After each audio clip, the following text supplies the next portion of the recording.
relax.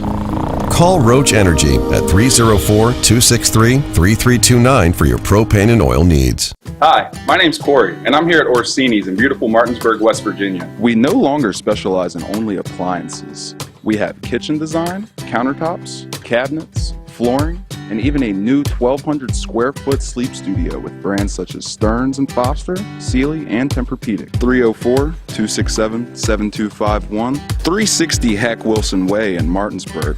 We price match the big box stores, and we give back to our local community. Orsini's.com.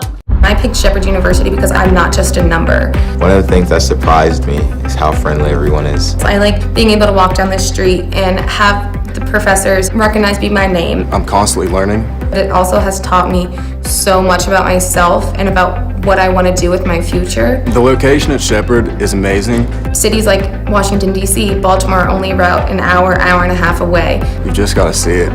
Once you see it, it just takes your heart. A reputation for caring, a legacy of service. At Brown Funeral Homes and Cremations, it's been our story since 1880. A family-owned business, we support the needs and wishes of families.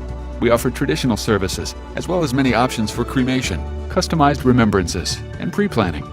Brown Funeral Homes and Cremations retains its family atmosphere and stays true to its roots. Contact us for advanced planning, or at your time of loss. We're here when you need us. Welcome back to Ram Stadium on the campus of Shepherd University. Nick Verzolini along with Travis Smith here on the pregame show. Spencer Dupuis, our on-site producer. Matt Miller, Donald Kinney, and Harry Brown, our camera operators, and Colin McLaughlin back in the studio as the Rams getting ready to take on Clarion today. And Travis, we look back at the Clarion season, obviously winless, but have been close over the past few weeks. And, it's been a rough year. We were talking to their play-by-play announcer, and he had informed us that a lot of the players have either gotten injured or just stepped away from the team for whatever reason. So, it's been a rough year for this program, and, this will certainly be a big challenge today. Absolutely. You're going up against a team, like you mentioned, they have a lot of youth on the Golden Eagles sideline, and they're going up against a very veteran-laden team. You have a lot of seniors, a lot of graduate students on this Shepherd team, so you're not only are you getting a difference as far as experience, just overall just man strength. You have guys that are fresh out of high school going up against guys that have worked their way and had a career at the collegiate level, so you're going to have differences all across the board. But one thing that the Golden Eagles will have as far as trying to encourage recruits to come in, they're going to have the opportunity for playing time. And that's going to be a pretty big carrot to dangle to some players that are coming out of high school. Maybe they're not getting recruited the way that they thought, or maybe they just want to go someplace where they know that they're going to be able to get on the field immediately, and that's something that they're going to be able to offer. And they're going to have to look at the situation as glass half full to try to bring in some recruits, because that's the only way that they're going to be able to dig themselves out of this hole, is that you have to have the talent to win, because the PSAC is a very tough conference to try to climb up. And right now, between the Golden Eagles and also Lock Haven, two programs that are struggling, so they're going to have to get creative as far as like the talent that they're going to bring in, and they're going to have to cast a pretty wide net to bring in the type of players that they need that's going to start making a difference when it comes to wins and losses. Because you think about it, Clarion in a pretty good recruiting area in western Pennsylvania, but they have to compete with teams like Slippery Rock and some of the other PSAC schools that are going to recruit up there as well. So, it's tough to pitch that to a kid that, come here where we didn't win a game, where you could get a Slippery Rock, maybe not play right away, but they're going to have success. So it is a tough pitch, but it is doable if you can find some of those kind of underrated prospects in that area, because obviously a lot of those kids that are toward the top are going to get the Penn State offers, and then, as they kind of go down, Clarion is a good option for a lot of them, and there's certainly a lot of talent in the area. But for this year's team, they have some young players that have stepped up for them. Two young quarterbacks, Zechariah Sanderson, the starter, and Taylor Eggers, a redshirt freshman. Both of them, or Sanderson, a freshman as well. Both of them good size, have had some good moments throughout the season. Unfortunately for Clarion, they lost running back Malik McGriff early on in the season. He was racking up numbers, the senior. And then Terrell Ford, he is a junior wide receiver. And Khalik Muhammad is a senior for them as well, along with Ty Corbin, a freshman, some of their standouts offensively. And, what have you kind of seen from Sanderson in this offense as him and Eggers kind of compete for the starting job, but also start to bring some stability to that position? And one player that you mentioned, and that's a huge loss for any program, is that running back Malik McGriff that you talked about. 2019 first team all PSAC West, and it's always going to be tough to try to replace a player of that caliber. He was a player in 2019 that had 836 yards, averaging 5.4 yards per carry, and that's always going to be tough to try to replace that, even with a couple of players. And you mentioned the young quarterbacks. Great size for Zechariah Sanderson, 6'4", 240. That's pretty much the prototypical size that you have there. He's thrown for over 800 yards so far this season, but the completion percentage isn't where you need it. So it's going to be something where you're going to have to give him some easy throws earlier in the game to try to get him into rhythm, try to get some type of confidence going. Only completing 46% of his passes so far this year. And then you look over the redshirt freshman and Eggers.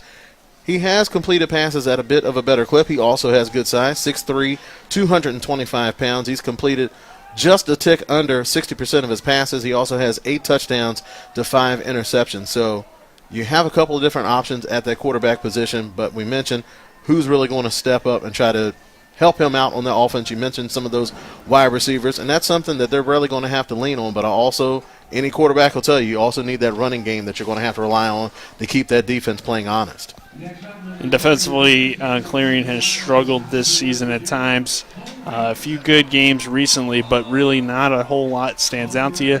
But one player that's played well, and he fits the name there, Legend Davis, the free defensive back for them, a freshman who has 4 interceptions and multiple pass breakups on the season. He's been pretty good for them at the defensive back position. And that's something that you talked about building and going forward with this program.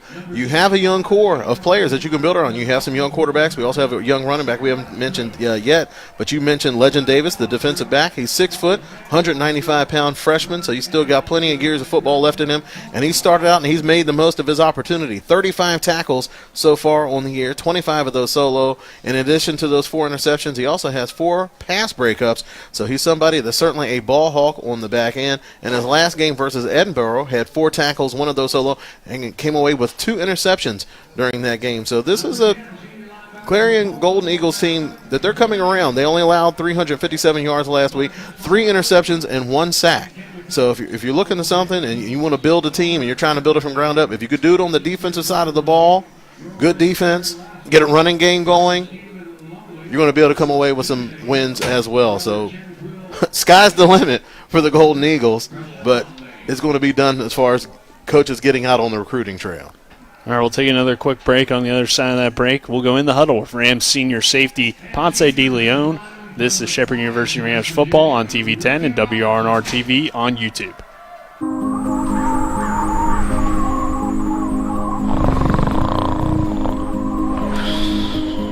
Relax. Call Roach Energy at 304-263-3329 for your propane and oil needs. Are you considering selling your home and don't know where to start? Then call Chris Ross and the Milestone Real Estate Group at Keller Williams. A Martinsburg High School graduate, Chris knows the local market, and he's proven it as #1 real estate team in West Virginia in 2019. Phone Milestone Real Estate Group at Keller Williams at 304-579-7349 or go to callchrisross.com. Let's celebrate your real estate milestone together. Ever try to collect on an insurance claim? Perhaps a homeowner's claim, auto accident, or fire. Insurance companies collect money from you for protection should something bad happen. And when it does, they don't want to pay, or they offer too little. At Mansion Ferretti, we have an attorney who worked defending insurance companies and knows all the dirty tricks they play to deny or lowball your claim. Call us today for help in getting what you really deserve. Mansion Ferretti, when you need justice. Erie Insurance says here's to the grown-ups who move, mortgage, mow, and still bust a move. But does your home insurance still fit? Erie helps you protect the home you've grown into, all at fair prices that are often less than the other guys. So how do you find the right coverage? Magic. Nope. Local independent agents who get to know you like this. Your local Erie agent in Martinsburg is Smallwood & Small Insurance. Get a quote at smallwoodandsmall.com. Erie Insurance.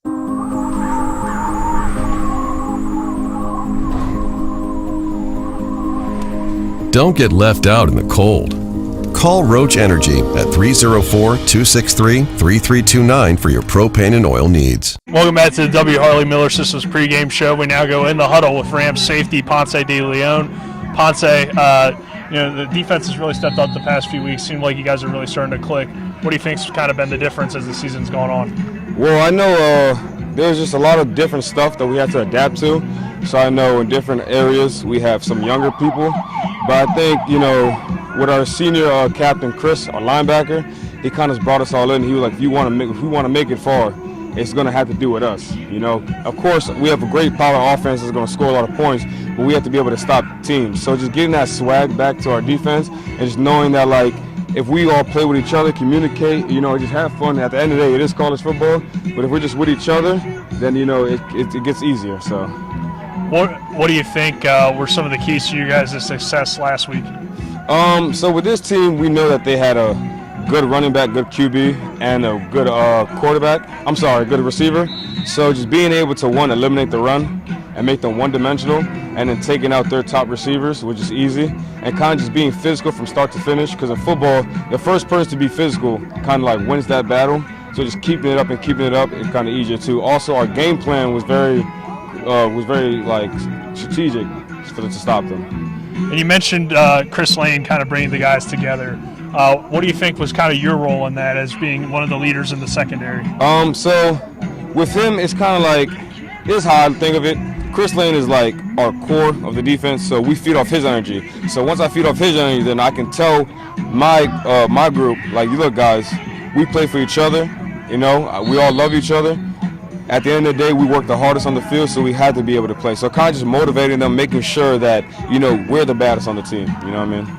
So heading into this week, Clarion, they're a winless team. You guys were hoping to play Slippery Rock or play in the conference championship, but still got to take care of business. And, what does Clarion kind of present for you guys? So Clarion kind of presents kind of what our coaches have been preaching to us all week was this is a game that would be kind of a trap game, meaning like, most people will take it lightly, will probably go chill and relax and everything like that. But we have to realize this is a kind of game that lets you know who our defense is. We're people who kind of plays down to levels and plays up to people, or are we going to stay consistent? So just harping that the whole practice and making sure throughout the week that we are focused on who we play against, no matter if it's Clarion to a Slippery, or we all keep them the same way. And right now you guys are in a good position, sitting as the number 2 team in the region, but obviously you want to have a chance to move up. So I guess what's kind of the mindset as you head into the playoffs? So I know one thing our also coach said, and we kind of harp on, is just one game at a time. So right now I know most people that we don't even focus really on the playoffs right now. Like, we know it's there, but we kind of focus on one game at a time. So right now it's just Clarion. And whatever we face next is just that person in front of us. When we try to look at over ahead, we kind of overlook that team. And at the end of the day, Clarion is a team that we have to beat. So. And this could be your last home game at Ram Stadium, depending on how the rankings work out. So what has it meant to you to, I guess, play here and be a part of this team? Oh, man. So I came here in 2017, so it's been a while. It's been a lot. I've known a lot of people from Rams Stadium. I know I played with a lot of different players, good and bad, and all that type of stuff. So it's definitely something that, like, is ingrained in my heart, knowing that, like, what it is to be a Shepherd Ram, especially on defense, and how it is and what's the tradition. So it's definitely going to be an emotional game on Saturday, realizing that it might be my last game here. So, it's a lot. All right, Ponce, thank you, and good luck on Saturday. That was In the Huddle, brought to you by the Mirius Group and Ameriprise Financial Advisors John Everson and Phil McCoy, located at 1270 Winchester Avenue in Martinsburg. Call them today at 304-263-4343. This is Shepherd University Rams football on TV 10 and WRNR TV on YouTube.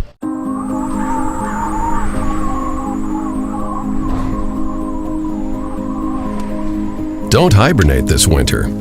Call Roach Energy at 304-263-3329 for your propane and oil needs. Welcome to La Bella Vita, named for my Grandma Vita. Our mountaintop getaway honors her legacy while complementing the home's spectacular views.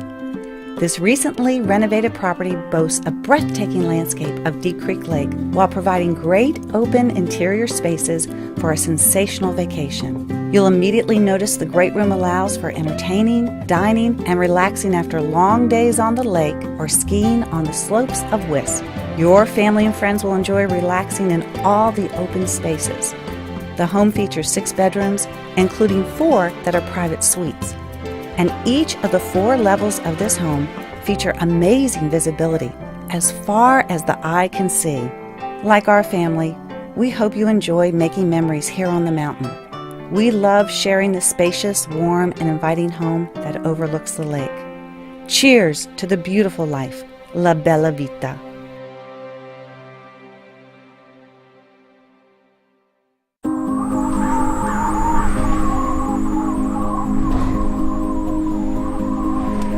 Don't get left out in the cold. Call Roach Energy at 304-263-3329 for your propane and oil needs. W. Harley Miller Systems understands the need and desire for reliable and affordable smart home solutions. Secure your home with a security system and keep a close eye on your family. Automate your home with a Control4 system and have smart technology work as one. Set daily schedules to control your thermostats. Push a button and set the mood for dinner by dimming lights and playing music, or just sit back and enjoy a movie in your own home theater. Put decades of experience to work for you. Visit us at WHMsystems.com or call 304-350-1931. They have won 3 national titles and 1 collegiate grand champion title. Welcome back to Ram Stadium here on the W. Harley Miller Systems pregame show. W. Harley Miller Systems providing custom integration services like home and office automation, home theater networking, audio video distribution, and more.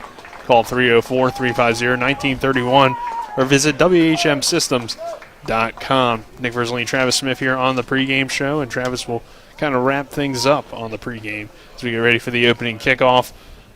What are some of your keys to the game? Start with the Clarion Golden Eagles.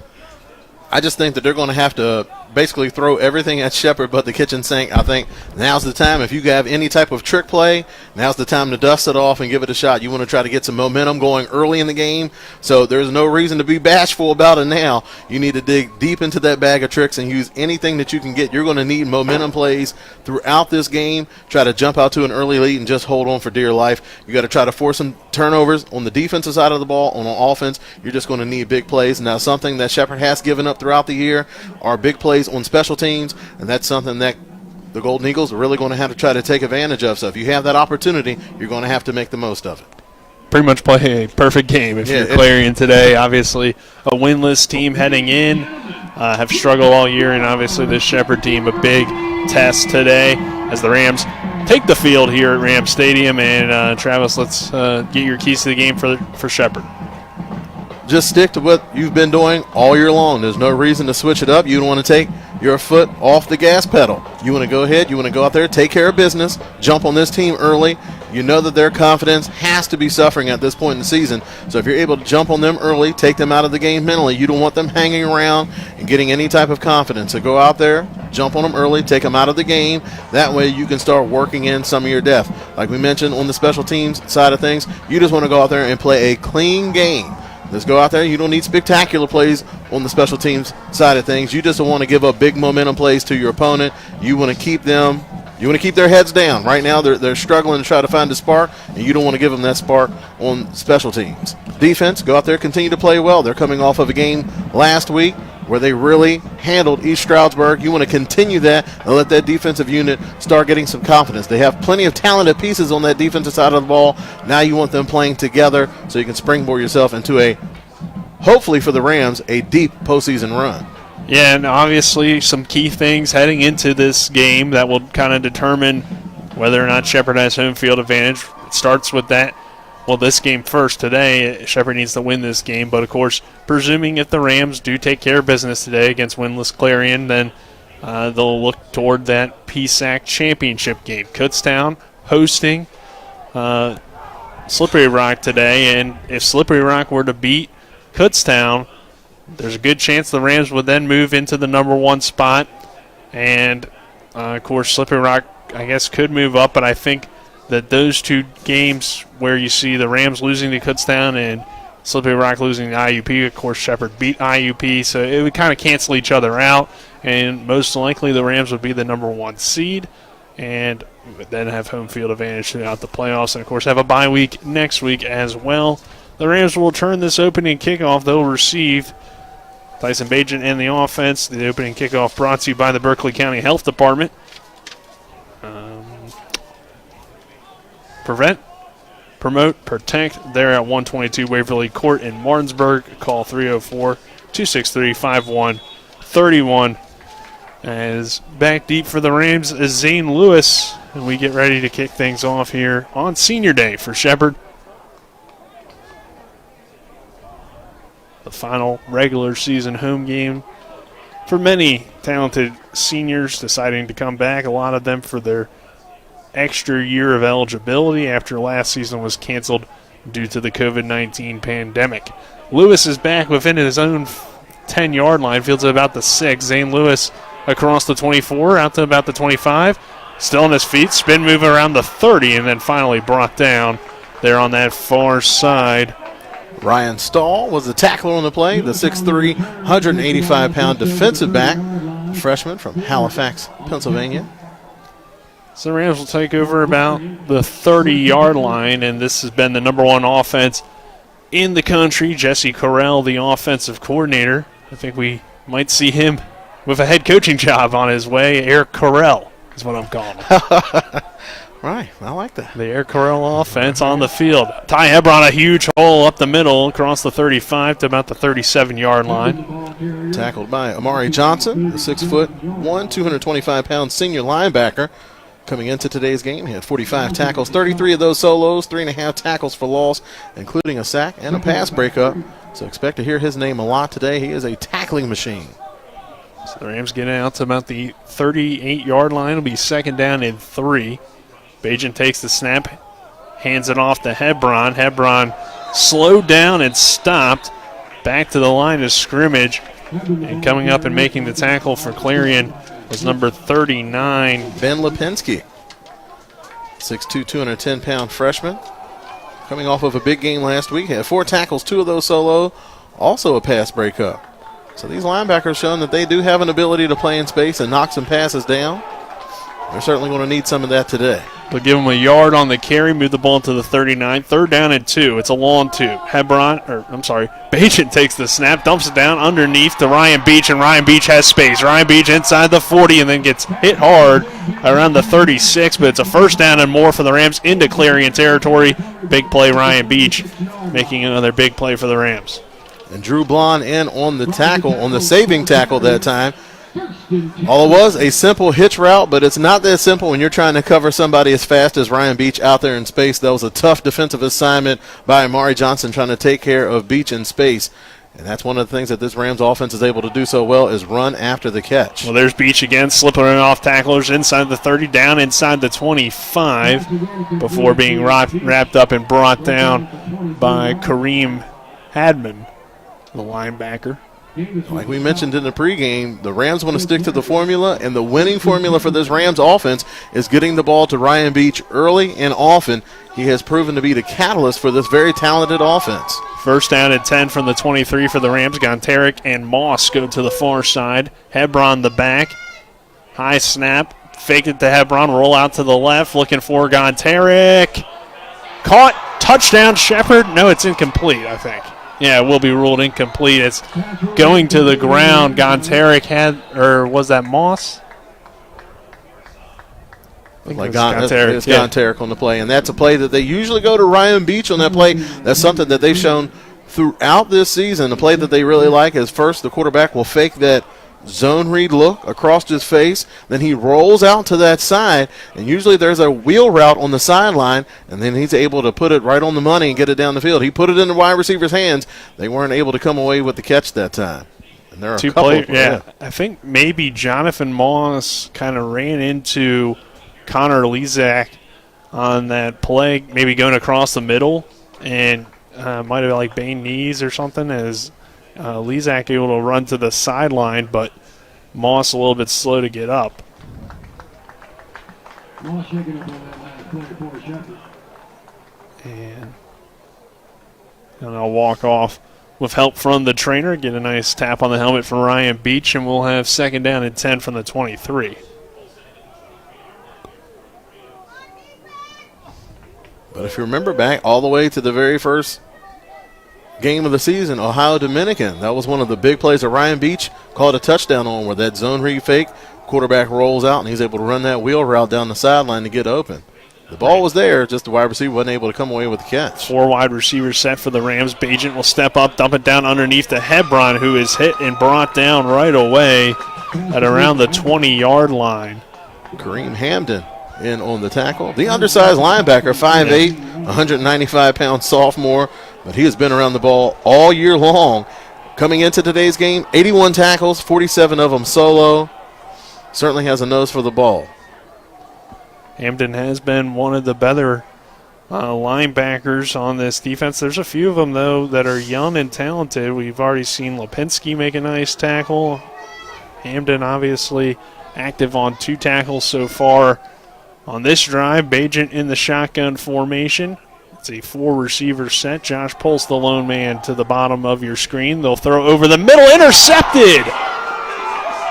Picked off in the end zone. The Rams wanted Ronnie Brown, but coming away with the football was Drew Blond, the defensive back, coming up and making that pick.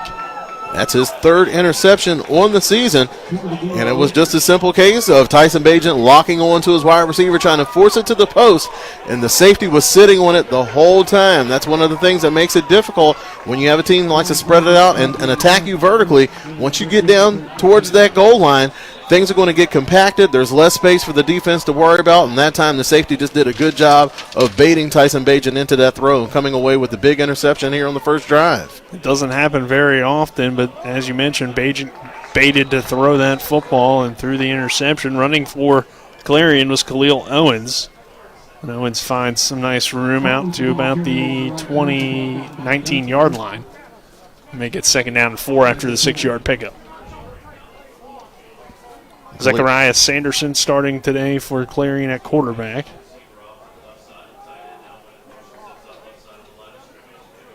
He'll run again with Owens, and he gets tripped up kind of by his own offensive lineman. Malik Holloway in on that tackle. It'll be 3rd down. No gain on the play, about 3rd and 4 still. They're going quickly on the football.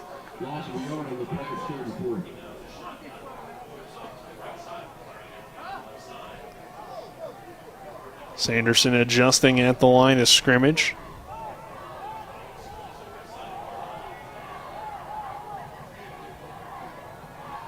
He'll take the snap, dump it down in the flat, complete to Owens. Cheney coming up and making the hit. Actually, that was Pena flying in there for the Rams. The Rams think it's 4th down. It's pretty close to the sticks here on this near side. Kind of hard for us to tell, and it looks like it will be 4th down, and Clarion will be forced to punt.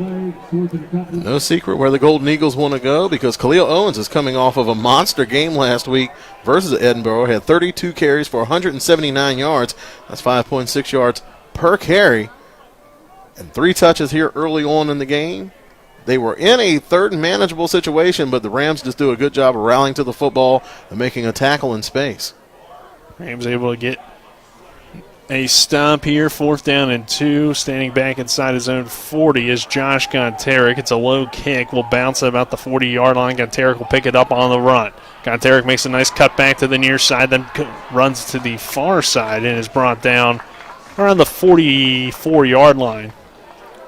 Jake Baker in there on the tackle. The Golden Eagles using that rugby-style punt. That was something that we saw last week with East Strausberg. It's just very hard to set up a return, and it's very easy for the Golden Eagles also to disguise a possible fake punt. When he's rolling out like that, you're just going to assume that he's going to punt the ball. He always has that option to pull it down if it's something open and go ahead and run it himself. Backed up in their territory, so it's not a threat there, but it still just offers a very tough job to try to set up a return off of a punt like that. Looking to throw, finds Alex Wetzel, but it's behind him and incomplete. First quarter here, 9:40 to go. No score between the two teams. It'll be second down and 10 for the Rams from the 44. Our first quarter brought to you by On TV 10, Marius Group, and Smallwood and Small Insurance. Second down and 10 for the Rams, 44-yard line. Bajan trying to go back, shoulder to his tight end that time. And sometimes on senior day, there's a lot of emotion, a lot of memories that come up. So sometimes you're not going to play your cleanest football early on in the game. Ryan Beach, though, he's playing clean football, making Clarion look silly out to around the 45-yard line. Hamden in again on the tackle. It'll be another Ram first down. Beach already with 3 catches. And now into Clarion territory. And Hamden, I mean, yes, he's short as far as height, but he's pretty stout, 5'8", 195 pounds. He looks big enough on the field. Bajan quick pass complete. Down inside the 40-yard line. Gonteric again in on that reception. The Rams had a shot at a touchdown to Josh Gonteric, but it fell just incomplete on that last drive, and then Bajan throwing the interception. 8:48 to go in this opening quarter with the clock rolling. Rams down to the 38-yard line. It'll be second down and about 2. Bajan hands off to Hebron running left. Nice hole for him, and he stutter steps his way forward for a first down. Clarion will bring some subs in onto the field for the Golden Eagles. That was a classic run play by the Rams offense. Running that pin and pull, just trying to get Hebron out on the edge and just putting the ball in the running back's hands and just allowing him to read and react to what the defense is doing. This Rams offensive front, they're not big maulers, but they are athletic and they're very smart and skilled. So that pin and pull running scheme is something that really suits their style. Bettarelli, the lead back here on first and down. Hebron goes flipping over the defender for a solid pickup up the middle. Tight. Might have been Tarburden in on that tackle. So it'll be second down and 3 now from the 24 of Clarion. No score, 7:40 to go in this opening quarter. Bajan in the shotgun, looks to throw over the middle, complete. Josh Pulse going up and grabbing that football.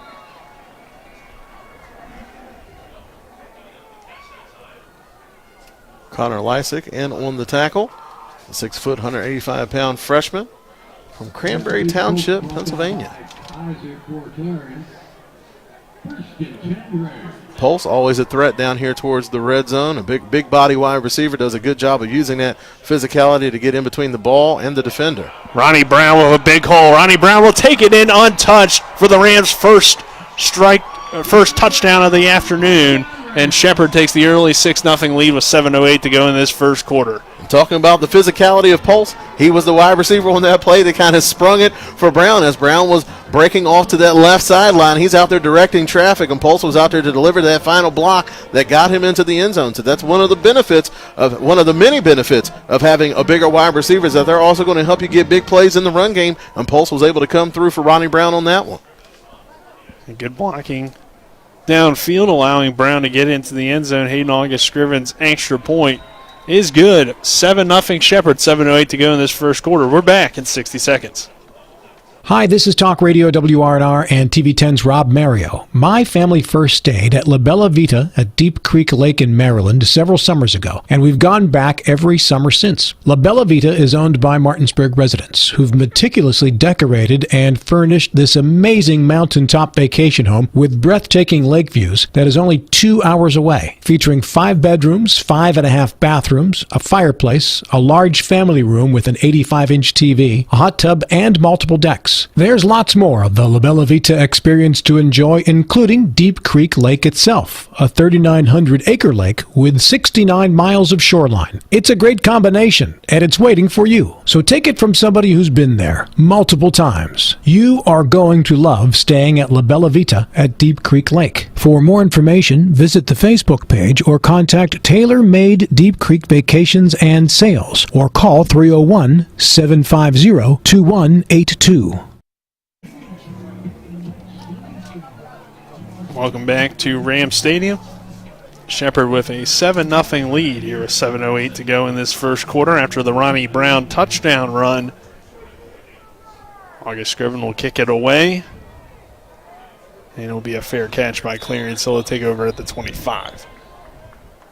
So it was a good first drive for the Rams, but an interception ended that one. Much better second drive resulting in the Brown touchdown run.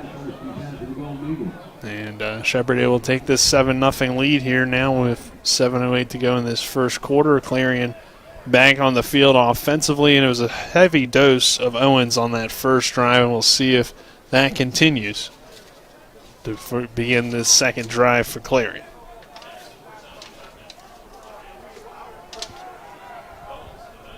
Sanderson in the shotgun. Owens the back to the right of him. They'll give it to Owens, and he'll be stacked up after a few yards. Like Kyle Smith leading the way for the Rams. And a little bit more on Owens. He transferred over from Seton Hill, where he was able to average 5.6 yards per carry during his 2017 campaign with that ball club. Also an accomplished kick returner. He had 15 kick returns for 319 yards with Seton Hill. He's been the focal point of the offense for the Golden Eagles this year. Also has 12 catches for 47 yards and a touchdown out of the backfield coming into today's game. Second down at 7 for the Golden Eagles. They'll run again here to the near side. Owens getting the carry, and a host of Rams coming in to make that tackle. Looks like Chris Lane led the way, but Kyle Smith joined the party along with Ricky Robinson.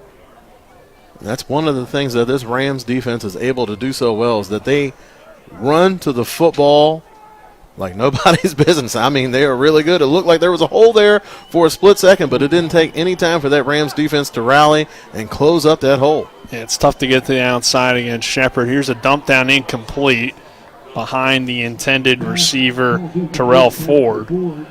And Clarion quickly forced the punt after the 3-and-out.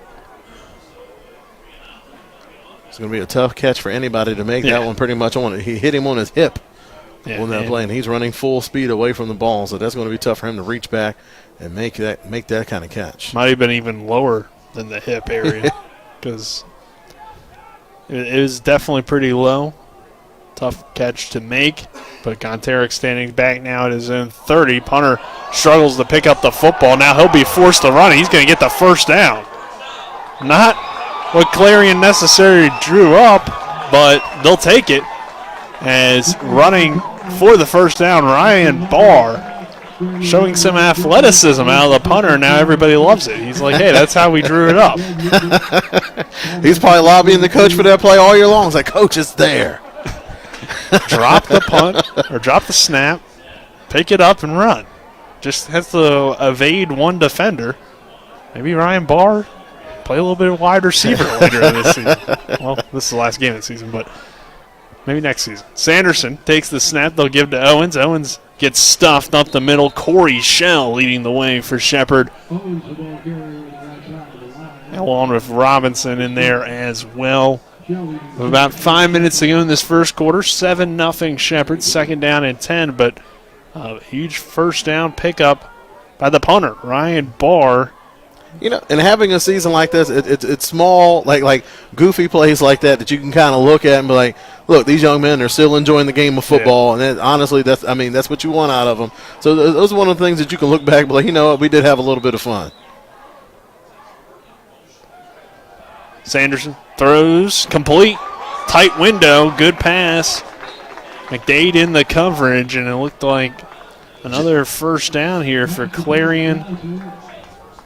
Jimmy Johnson with the catch that time, the 6'3", 180-pound. Not the coach. 6'3", 180-pound redshirt freshman.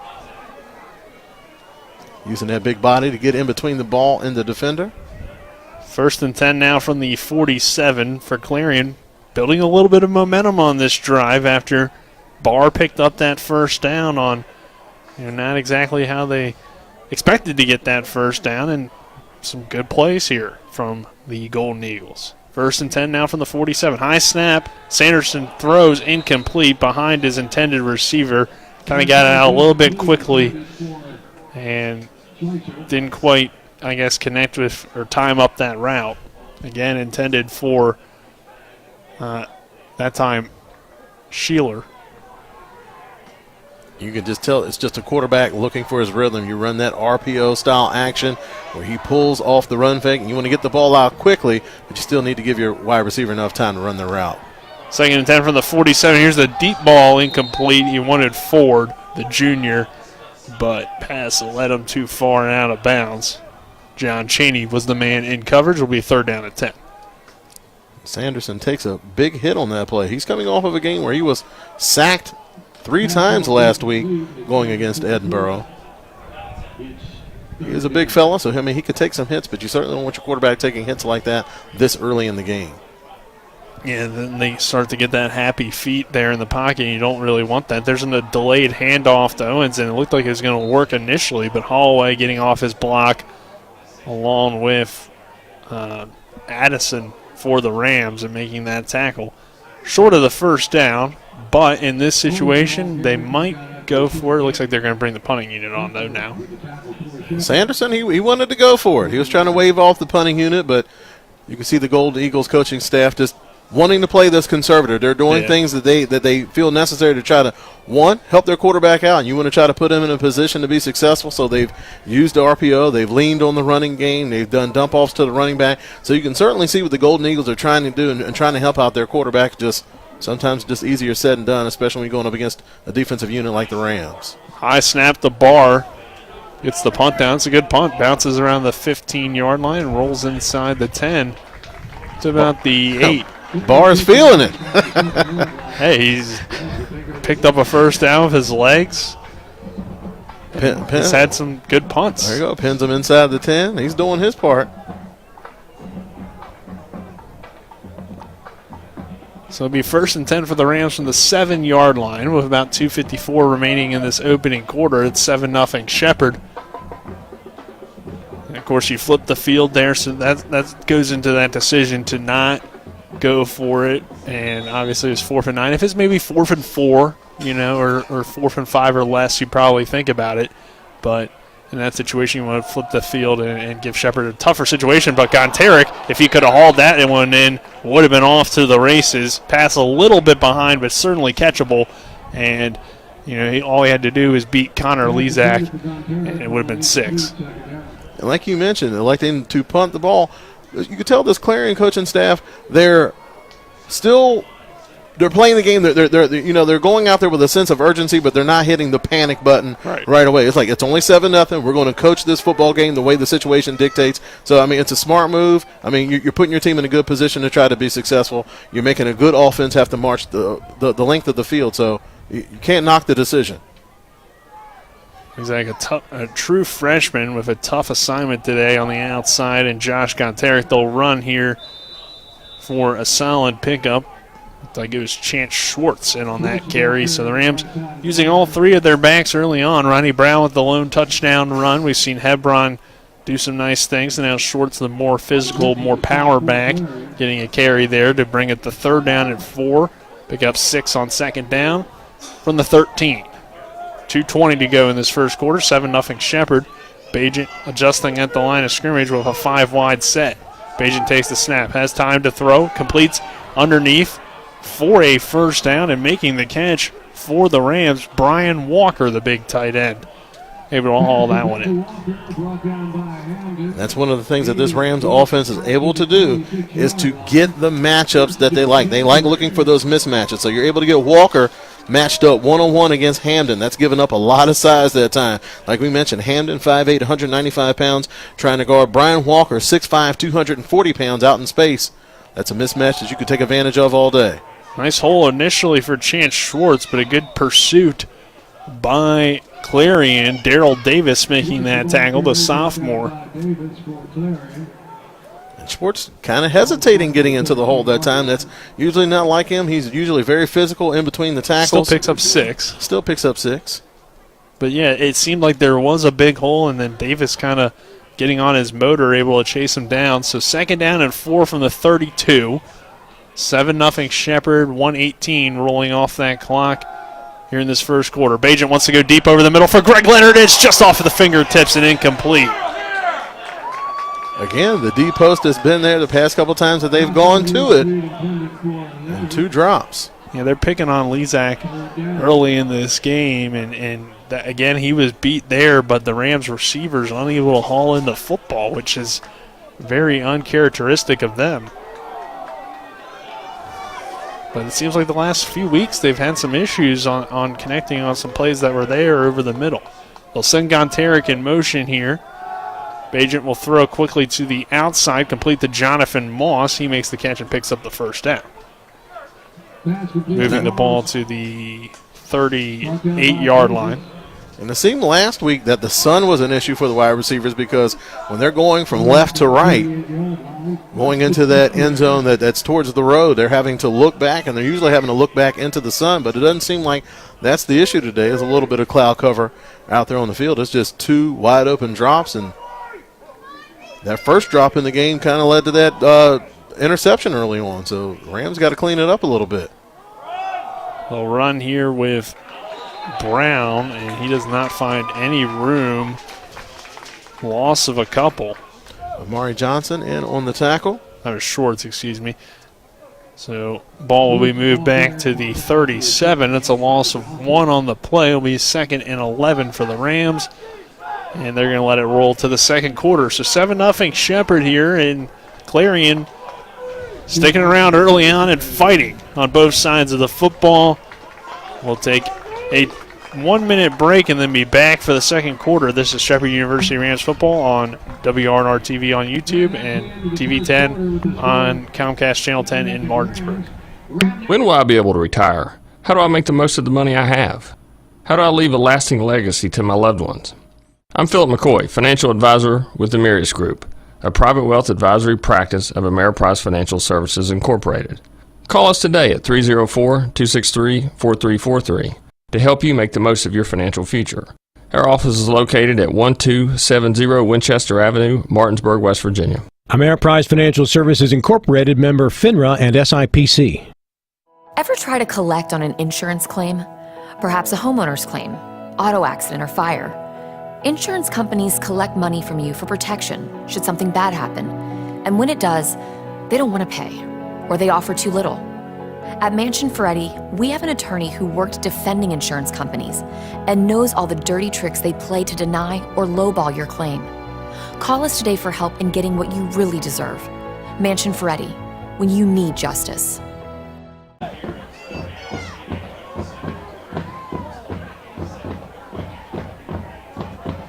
Welcome back to Ram Stadium. Bajent looking to throw. Rolling out to the right. Slings it over the middle. Complete to Ryan Beach. He sheds off another tackler. Out to about midfield. Ryan Beach active early on. A good crowd here at Ram Stadium as well for the Rams Senior Day as we begin this second quarter. 7-0 Shepherd. The Rams beginning a drive here. Now moving the ball into Clarion territory to the 49-yard line. Nick Verzolini, Travis Smith, happy to have you with us. And we got a penalty going against the defense. It will go against Desmond Johnson, the big D lineman from Gaithersburg, Maryland. You mentioned Ryan Beach, the 5'6", 160-pound redshirt freshman, has just had a whale of a season to this point. Coming into today's game, 61 catches for 799 yards and 12 touchdowns, with a long of 67 yards. And even with the talent and the experience on that offensive side of the ball, particularly that wide receiver core, like Beach has proven to be the catalyst. Like once he gets going, that really seems to open things up for his teammates. So the Rams will take the play instead of the penalty. Have it 1st and 10 now from the 49. Bajent in the shotgun will hand off the Chance Schwartz. Schwartz hesitating again, but then finding the hole. Going to be a few yards short of the first down. Schwartz, the graduate transfer over from Lockhaven, has faced his Clarion Ball Club before. Back in 2019, he had 14 carries for 68 yards and a touchdown the last time he faced off against this Golden Eagles defense. 6-yard pickup. Be 2nd down and 4 from the 43. Bajent in the gun now with Brown to the right of him. And 3 receivers here to this near side.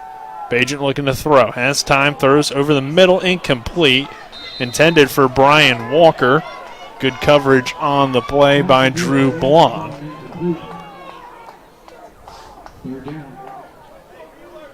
And Ronnie Brown was running that wheel route out of the backfield. He was kind of looking back at Tyson, waiting for that pass. That has been his go-to play. He's very tough out of the backfield. Yeah, they've had a lot of success. So he was kind of surprised he didn't get the ball, but you can see Bajan trying to get the ball to his big tight end over the middle. Give that defense something else to worry about. 3rd and 4 from the 43. Bajan in the shotgun, 3 receivers set. Brown the back. This time they'll dump down to Ronnie. Ronnie trying to shed off a tackler, now running backwards and being brought down in the backfield. A flag did come in. A good tackle by Blon as he was able to clean that up in pursuit. Looks like the penalty is going to be against the Golden Eagles. That hurts if you're Clarion because you had pretty good defense there, and that flag coming on this near side, so I'm going to presume it was away from the play. You see the Rams went to the well once too often. Offsides. Yep. They ran Ronnie Brown out of the backfield on that wheel route. He was open. The Golden Eagles defense saw that, made their adjustment, then they tried to come back to that swing route where it's kind of a hybrid play. It's kind of a swing route to the running back, but it's also a screen pass down the field, and that's another play that they really like getting the ball into Ronnie Brown's hands. So that time the Golden Eagles defense was there ready for it. That's one of the things. Once you show a defense something, even a defense that's had their struggles like this Golden Eagles squad, you can't go. You got to show them some respect. You just can't go out there the same play every time. Here's the deep ball for Ryan Beach. He comes back and makes the catch inside the 10-yard line. Ryan Beach having himself a great first half against this Clarion defense. In coverage was Lipinski again, the linebacker matched up on Beach. You'll take that matchup all afternoon. And that's something that this Rams offense is so good at doing, is using a variety of different formations to get those mismatches that they're able to take advantage of. Anytime you have a linebacker that's trying to cover Ryan Beach 15 and 20 yards down the field, chances are it's going to be in favor of the Shepherd Rams. So 1st down and goal from the 8-yard line. Here comes Chance Schwartz. The big back gets the carry, stumbles down inside the 5-yard line. Good tackle on the play for Jimmy Royal.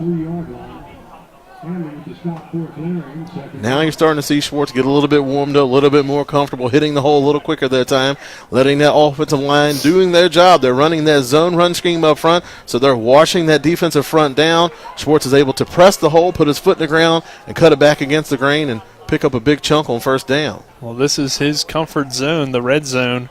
2nd down and goal from the 3. They'll fake the Schwartz throw over the middle, incomplete, and was that intercepted? It wasn't, hit the ground, incomplete.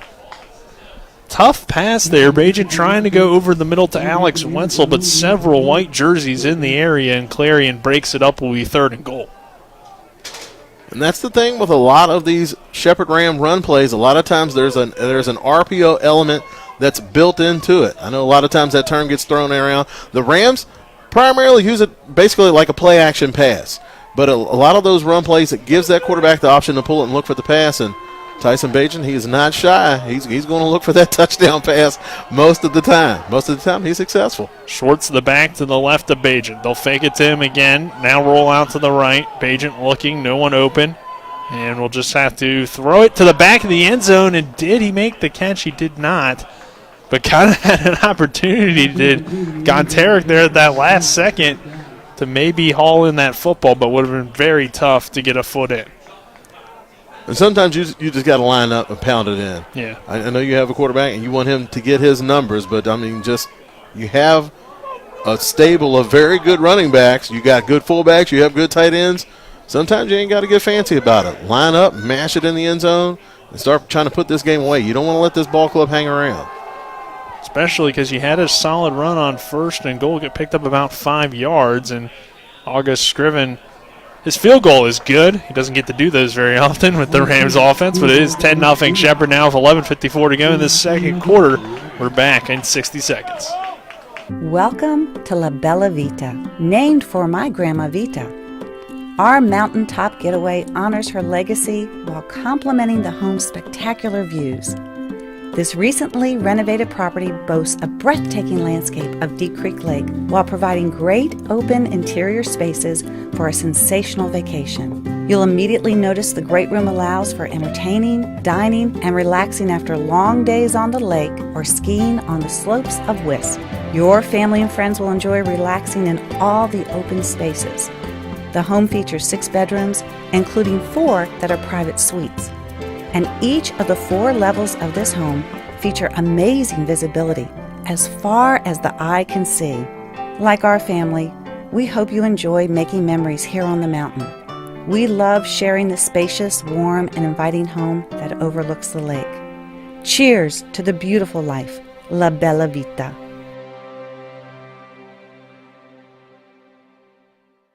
Shepherd settles for 3. 10-0 Rams, 11:54 to go in this second quarter. August Scriven will kick it away for Shepherd, and it will go into the end zone for a touchback. So Travis there, Shepherd gets down inside the 5, has a chance to score, but they run 2 pass plays and it doesn't work out for them. And luckily for Clarion, it will hold the Rams to just 3 points. But now this team continues to kind of build confidence, only being down 10-0 and got a decent drive going last time out. And that's something you don't want this team to hang around, because the last thing you want on your hands is to get into a dogfight with a team that you should be running away with the game. So just stick to what got you down there. You have a big physical running back. Just go ahead and pound it in. And it's going to be tough to pass the ball down in a condensed area like that. They've already thrown 1 interception in the 1 end zone. Then you come down and you're still trying to pass the ball. It's to the defense's advantage when you're trying to throw the ball in a tight, confined area like that. So you have the guys in the backfield that you can hand the ball off to. You have good fullbacks. You have good tight ends. There's no reason to mess around. Just go ahead, line it up, mash it in. Go ahead and start taking control of this ball game. 1-yard pickup by Owens on the first play of the drive. This will be 2nd down and 9 from the 26. Robinson made that tackle. They'll give it to Owens. This time he is 8 up in the backfield. Leading the way for the Rams is Chris Lane, the inside linebacker. Along with, it looked like Kyle Smith coming in there as well. Robinson getting that push to kind of open up the lane, 4-lane, if you will. And it'll be 3rd down and long now. 3rd and 11 from the 24. So Chris Lane banged up the past couple of weeks, but he's certainly looking spry today. At that time, just that Rams defensive front just able to reestablish the line of scrimmage in the backfield. Sanderson wants a deep ball, but it's incomplete. McDade in coverage. It would have been a 1st down, but I believe Shepherd was offsides, so it should be a free play. McDade doing a good job of just reading the wide receiver's hands on that play. It was a back shoulder fade. Wasn't a bad throw. Looked like the wide receiver had a chance at it. But McDade, the way he was playing defense, not able to get his head around and look at the ball. So he's already in a tough spot. But he was a smart defensive back just by judging that wide receiver's hands and then smacking it away at the last second. McDade has stepped in and played some quality football for this Rams defensive unit throughout the course of the season. Second quarter brought to you by Milestone Realty and Smallwood and Small Insurance here on TV10. That pass complete for a 1st down, so you give them an extra play, and Clarion takes advantage of it. Jimmy Johnson, the man on that reception, 1st down and 10 for the Golden Eagles. Sanderson certainly seems to feel comfortable going to Jimmy Johnson. And right now the Golden Eagles offense going to a bit of a hurry up, just trying to change up the momentum, see if they can try to catch this Rams defensive unit in a bad look. Haven't really been known for that necessarily, but go a little up-tempo, show them something different here in the last game of the season for Clarion. Owens is stuffed on the run, did pick up about 2. It's been tough for Clarion to find any running room against this Shepherd defense. I mean, they just been getting blasted into the backfield, so the running back is having to make moves 1 and 2 yards deep in the backfield, and that's not going to be very advantageous for a successful running game. Yeah, unless Barry Sanders is back there, that's not going to work too well. Sanderson dumps it down to Owens. He gets hit right as he made the catch. Kendall Duckworth, the man driving him out of bounds, will be 3rd down. And this was a look that the Rams used early on in the season, having Duckworth and Lane out there on the field, and that's quite a formidable combination of linebackers when you're able to have Duckworth and Lane on the field at the same time. Duckworth, the Kansas University transfer, has came in and provided, a nice 1-2 punch in the middle. And really with guys like Frankie Stevens and Corey Shell that you can rotate in there as well. I mean, the Rams linebacker spot very deep. right now. Sanderson under some pressure, throws off his back foot, and it's hauled in, and another catch and a first down for Clarion. A great throw and catch. Looks like it was Jimmy Johnson again. I'll tell you what, Sanderson, he's got a little zip on that ball, and he's going to his big, young wide receiver. They seem to have some chemistry going on here early on in the game. This up-tempo offense seems to be bringing about a little bit of success for the Golden Eagles. First down and 10 from the 40. Sanderson looks to the sideline. Johnson, the receiver, to the far side. 3 receivers here to the near for Clarion. Owens remains the back to the right of Sanderson on 1st and 10 from the 40. They'll go Owens. Owens, again, a decent hole, but it closes quickly. The Rams D-line having its way up the middle. Looked like Addison, the man, to make that tackle.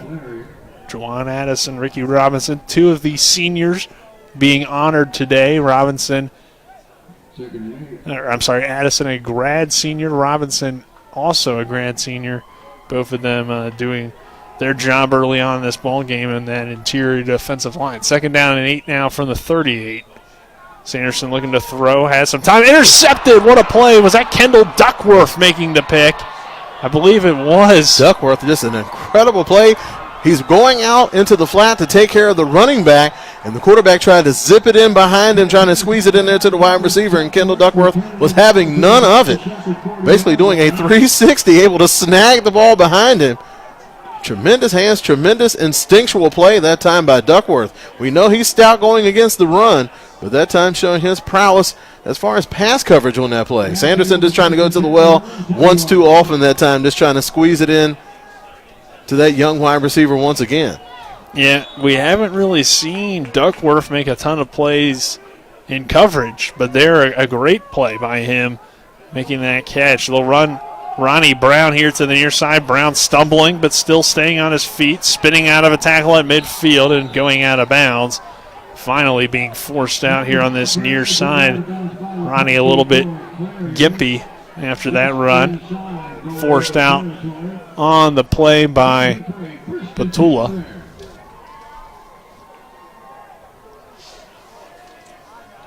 Ronnie Brown has been killing it this season, averaging just over 10 yards per carry, 6 touchdown catches, also has 6 touchdown runs, has 4 touchdown catches. So his emergence in the offense is kind of taking him off of his special teams responsibilities. But when you're balling out like that on offense, they're not going to want to spare you for special teams. Well, Gontarek, he still returns the punt. I think he demanded that. They'll throw it deep for Jonathan Moss in double coverage and incomplete. Shepard trying to hit that deep ball down that far sideline. Moss, the intended receiver, will be 2nd down and 10. Good thing, too, Brown staying in the ball game despite kind of limping a little bit. Probably just got kind of rolled up a little bit, but was able to stay on the field. 2nd down and 10 from the 49 for the Rams. 7 minutes to go in this first half. It's 10-0 Shepard. The interception by Kendall Duckworth setting up this drive for the Rams. They'll run Brown again to this near side. He'll follow that big offensive line and working his way for the first down through about 4 defenders. Kind of ducked under a guy and then slipped through a tackle and picked up the first. Ronnie Brown just showing his whole repertoire on that play, showing speed, agility, vision, patience. Pick up the first down and let those big offensive linemen do their dirty work out in front of him. He was patient, staying behind there, making those defenders commit to those blockers before he was able to get through the hole. There's Ronnie Brown just doing it all so far today, and he's just had a heck of a season so far. So now 1st and 10 from the 39. About 6.5 minutes to go in this first half. Bagent to throw again. He'll dump it down. There's Ronnie on the wheel route. He's wide open. Run, Ronnie, run to the end zone. Touchdown, Shepard. That's his play, and it's 16-0 Rams with 6:16 to go in this first half. Nobody even looked in his direction. I know a lot of times they'll do the formation where he's usually matched up on a linebacker on that side of the field, and at that time nobody even looked at Ronnie Brown coming out of the backfield. Like we mentioned, that's his 5th touchdown catch this season. You have to pay attention to him in the passing game. Probably all of them have been on the wheel route. Yeah, a lot of that on that very same play. That one a little bit different. It looked like Bajan kind of looked off the defense like they were going to go to the far side and then kind of came back to Ronnie here on the near side for the touchdown. August Scriven's extra point is good. 17-0 Shepherd, 6:16 to go in this first half. This is Shepherd University Rams football on TV 10 and WRNR TV on YouTube. Politicians in Washington are pushing a government takeover of Americans' energy consumption. They call it infrastructure. But it's just another bait and switch to enact Green New Deal policies that lead to fewer jobs, higher taxes, and more expensive utility bills for West Virginians. President Biden's so-called infrastructure plans would cost trillions, create a new tax on natural gas, move us closer to banning gas-powered vehicles, and create a crippling California-style renewable energy mandate, all while doing little, if anything, to improve the environment. West Virginians have proudly helped power our nation for decades, and we know the way to improve the environment is through innovation, not government mandates. Senator Manchin can defend our West Virginia values by stopping this extreme partisan power grab. Ask Senator Manchin to keep his promise. Go to wvvalues.org to learn how.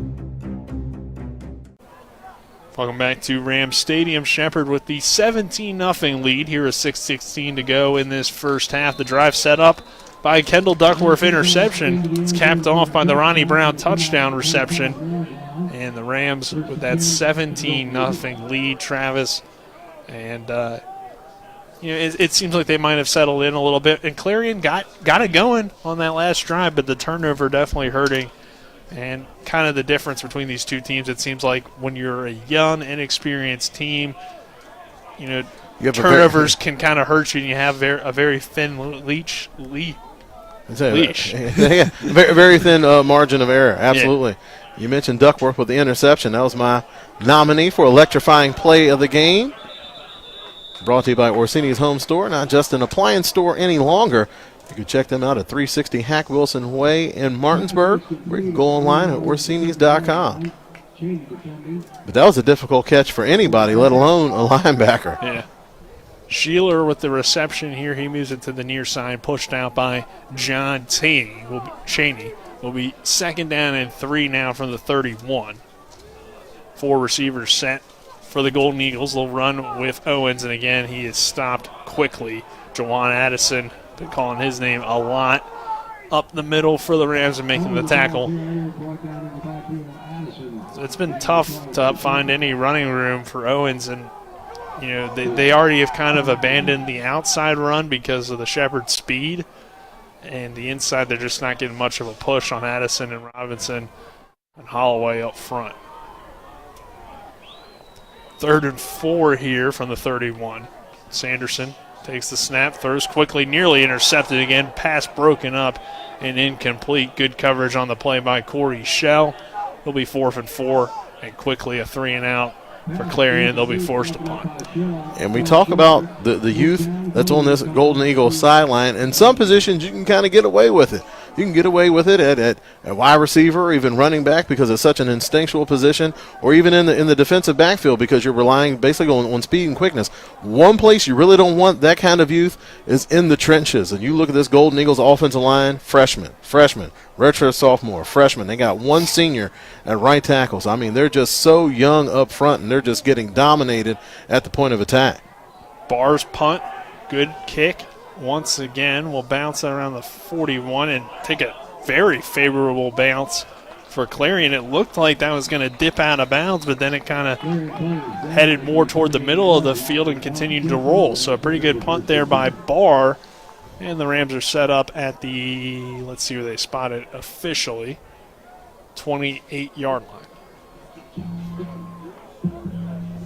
So back comes the Shepherd offense onto the field.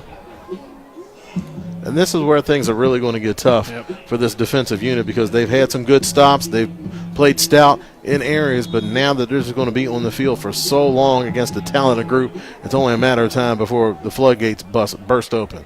If they're able to hold them here, it's definitely still doable at 17 points. But if you get down 24-0 as Ram is hurt on the play, but Ostro will get up. Daryl Davis in on the tackle for the Golden Eagles. The 6'1", 285-pound sophomore from White Plains, New York. It looks like Clarion warming up Taylor Eggers here on the near sideline. Now, I don't know if that's just him throwing and maybe he does that normally or if they're actually looking to put him into the ball game. 2nd down and 9, but we knew they might change quarterbacks at some point. Bajent looking to throw. He does throw it, and he completes it to Ty Hebron. Hebron shedding off a tackler, still on his feet, 35. Now pushed out of bounds at around the 40. Will be a Shepherd 1st down. That was a nice catch by Hebron that time. Didn't use his body, used his hands, and he caught a fastball that time from Tyson Bajent. He just whipped it out to the sidelines, and that's what you want to do. You want to get the ball to your athletes out in space and let them do all the hard work of all the shaking and juking and getting downfield. Didn't really look like he was expecting the football initially, but Hebron kind of getting to do the Ronnie Brown roll and catch a pass out of the backfield. He's done that, I think, twice in this game. He's had 2 catches. So 1st down and 10 from the Rams from the 39. This time Hebron will do what he's used to doing, running up the middle and creating some contact, but Clarion able to drive him back after a short pickup. And again, Daryl Davis in there, being stout in the box. Davis, one of those young players on this defense, a sophomore for the Golden Eagles. They got some talent along that defensive front. If you look to like a one position group that was probably the best on this ball club, it will probably be that defensive front. They definitely have had some solid players up front for Clarion all year. Bajent throws behind again, but that time caught by Greg Leonard, a very tough catch, and he hauls it in for another Shepherd 1st down into Clarion territory to the 39, or to the 41, 42. So sometimes the tougher catches are easier to make than the wide open ones. Greg Leonard had one that looked like he was certainly going to run in for a touchdown. Dropped that one, but on this play, he had to reach back behind him in traffic, and he's able to bring it in no problems. Sometimes it's tough maybe to catch that first ball that comes your way. So you get your hands kind of ready, and with the cold weather too, as Hebron dancing and shaking off tacklers. Yeah, but the ball came out, picked up by the Golden Eagles down the sideline. It'll be another Shepherd turnover. Coming up with the football, hey, it's Drew Blanc. He already has an interception. Now he's got a fumble recovery, and that will set up Clarion all of a sudden into Shepherd territory. Hebron hasn't fumbled in a while. We talked about maybe one of his issues heading into the year was holding on to that ball. It seemed like he had cleaned that up, but there he lays it on the turf, and Clarion now taking over in Shepherd territory at the 44-yard line. And one of the things sometimes I think that gets him in trouble is that he's fighting for every single inch on the field, and sometimes you just got to go down and take what you already have. You already had a nice gain on the play. Let's go ahead and go down. You live to fight another day, but when you fight for that extra inch, those defensive players, they're working on those ball disruption drills during the week, just like the Rams defense does. So you have to go down, get what you can get, live to fight another day. And that time, another play, a friendly bounce, and now the Golden Eagles have a little bit of momentum on their sideline. So they're not just going to go away. You're going to have to play some good football to put them out. 1 yard pickup. Malik Holloway makes the tackle. 2nd down and 9 now from the 42. Sanderson staying in at quarterback, throwing over the middle. How is that not a holding penalty? Goodness gracious. Malik Holloway just got tackled on the play. My goodness.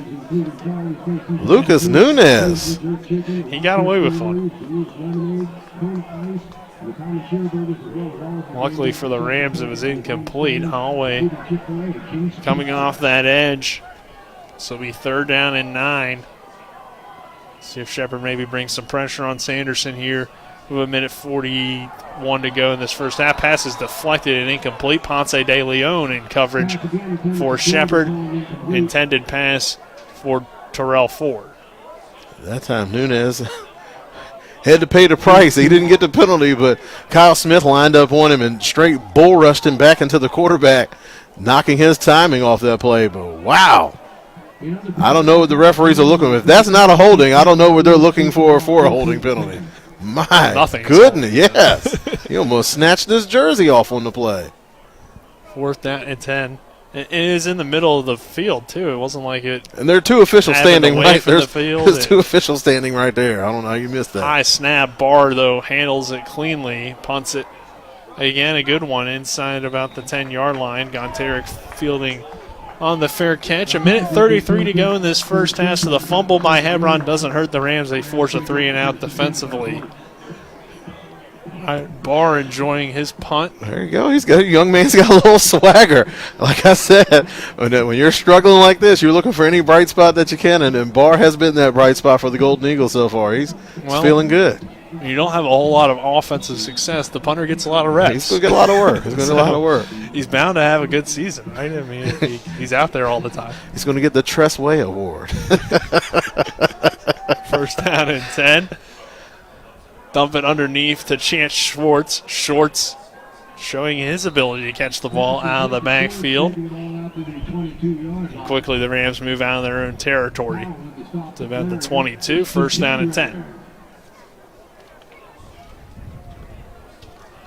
And Schwartz, not many catches out of the backfield, but he is a capable pass catcher when the ball comes his way.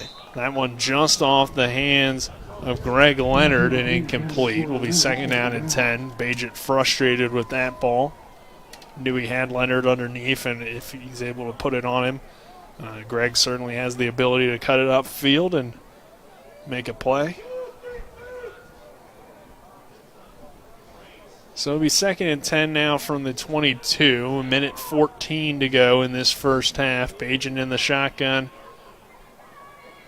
And he'll look to throw again. Bajent throwing into a tight window. Greg Leonard makes the catch, sheds off a pair of tacklers. Leonard now spinning back inside for another first down. To about the 37-yard line for Greg Leonard on the reception. The Golden Eagles defense, you can see that they're trying to make their adjustments. They were very close to batting that one down. Greg Leonard just doing a good job of catching the ball in traffic. Seems to be he likes that degree of difficulty when it comes to making a catch. Bajent has time. Throwing to the right side again, complete. That time Jonathan Moss hauling in the reception. Another first down for the Rams, and they'll go quickly onto the ball. I know Ronnie Brown was streaking across the field. He was kind of a last-second check down. Felt like he should have got the ball, but I think Tyson Bajent saved his life on that play. That was something where the receiver probably felt like he was open, but the quarterback knowing better that if he went to Brown on that one, he would have got blown up on that play. So good job going to the comeback on the far sideline that time by Tyson Bajent. So the Rams move the ball to the 48-yard line. First and 10 on their own 48. Bajent in the shotgun. Bajent with time again, stepping up, looking downfield, throwing just off the hands of a diving Ryan Beach and incomplete.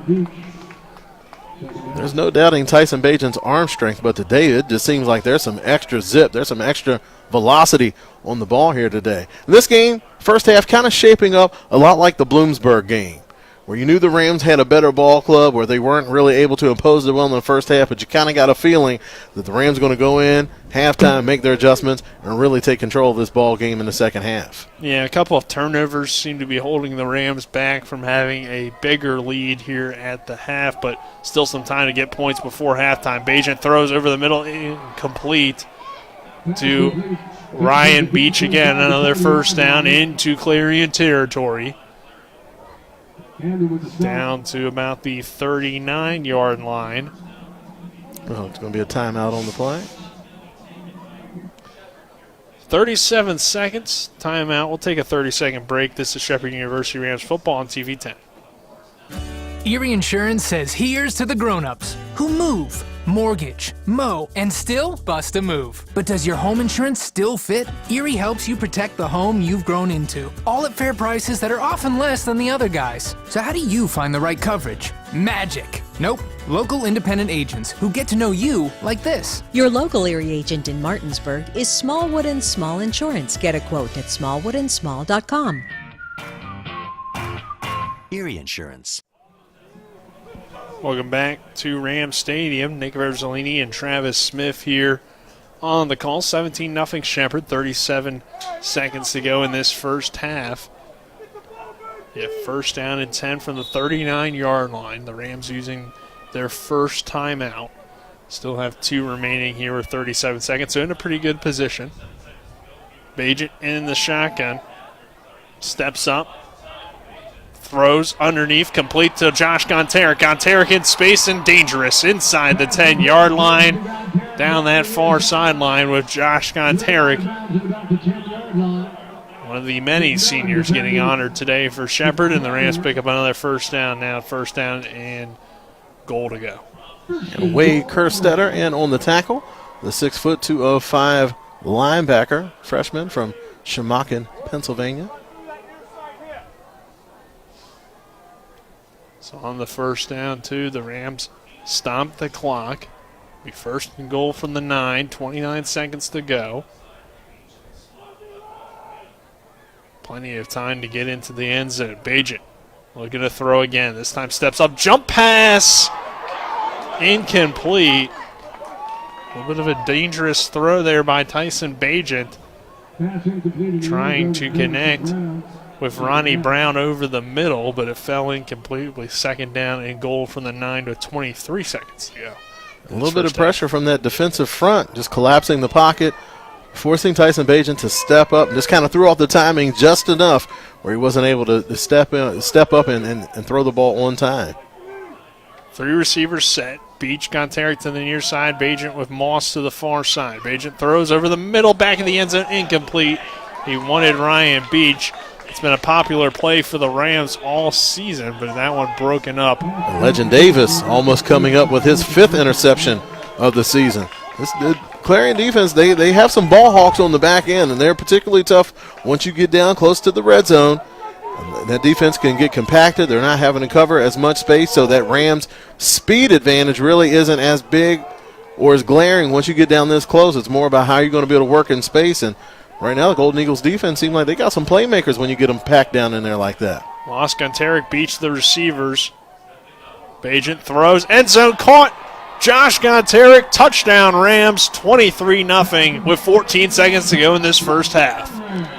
Just too many opportunities. You just give an offense of this caliber, a quarterback of that caliber, that many opportunities to punch it in. They're going to figure it out after a while, and just you could tell that this Golden Eagles defense, they're doing their best, but sometimes your best isn't good enough. And today they're just having a tough matchup going up against a veteran Shepherd Rams offense. Yeah, they had some opportunities to potentially get an interception and end the drive, as August Scriven's extra point is good, but they just weren't able to do that. 24 seconds to go, 24-0 Shepherd with 14 seconds to go in this first half. We'll take another quick break. We'll be back with more Rams football on TV10 and WRNR TV on YouTube.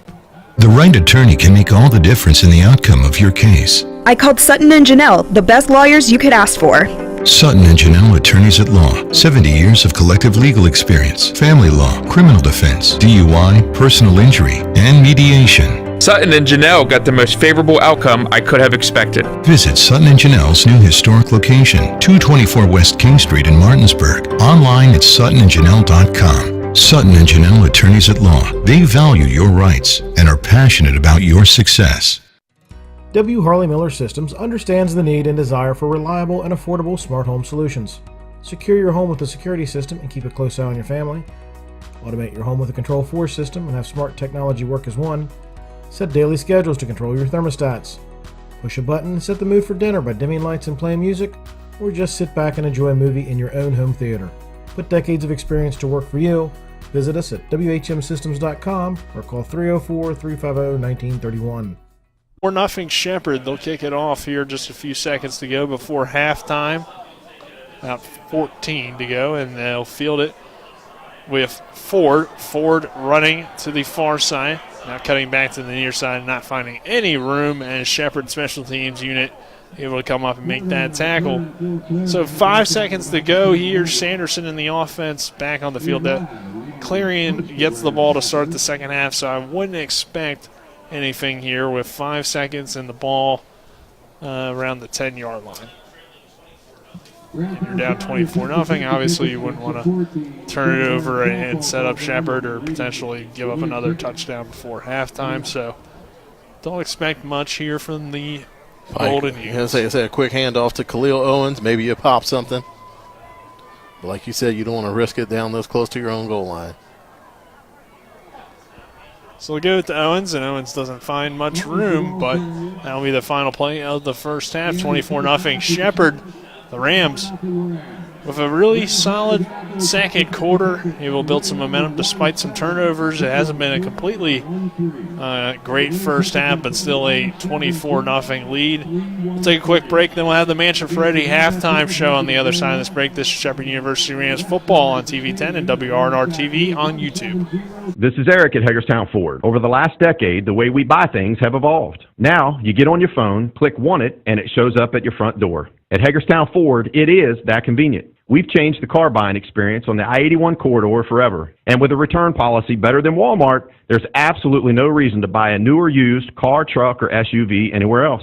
Just like Amazon, Hagerstown Ford will deliver the vehicle to you, where you are, and on your time. And if you don't want it, return it. No questions asked. Why waste your time at a car dealership playing the dumb back-and-forth games? Besides, we hate it more than you do. I assure you, no dealership from Winchester, Virginia to Washington, D.C. will beat our price. No dealership from Chambersburg, Pennsylvania to Baltimore, Maryland will beat our price. And no other dealership will allow you to return it if you don't want it. Hagerstown Ford absolutely provides the best experience at the best price. Visit HagerstownFord.com to schedule your VIP experience. Click on the vehicle you want and get your new ride delivered to you at no risk. See dealer for details. Are you considering selling your home and don't know where to start? Then call Chris Ross and the Milestone Real Estate Group at Keller Williams. A Martinsburg High School graduate, Chris knows the local market, and he's proven it as #1 real estate team in West Virginia in 2019. Phone Milestone Real Estate Group at Keller Williams at 304-579-7349 or go to callchrisross.com. Let's celebrate your real estate milestone together.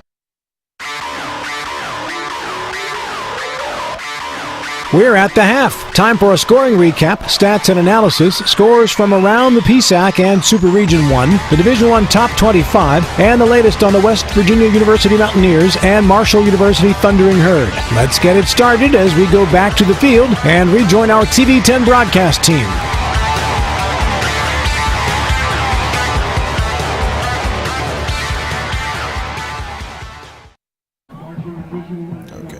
Electrifying play of the game. Welcome back to Rams Stadium here at halftime between Shepherd and Clarion. Got a 24-0 lead here at the half for the Shepherd University Rams.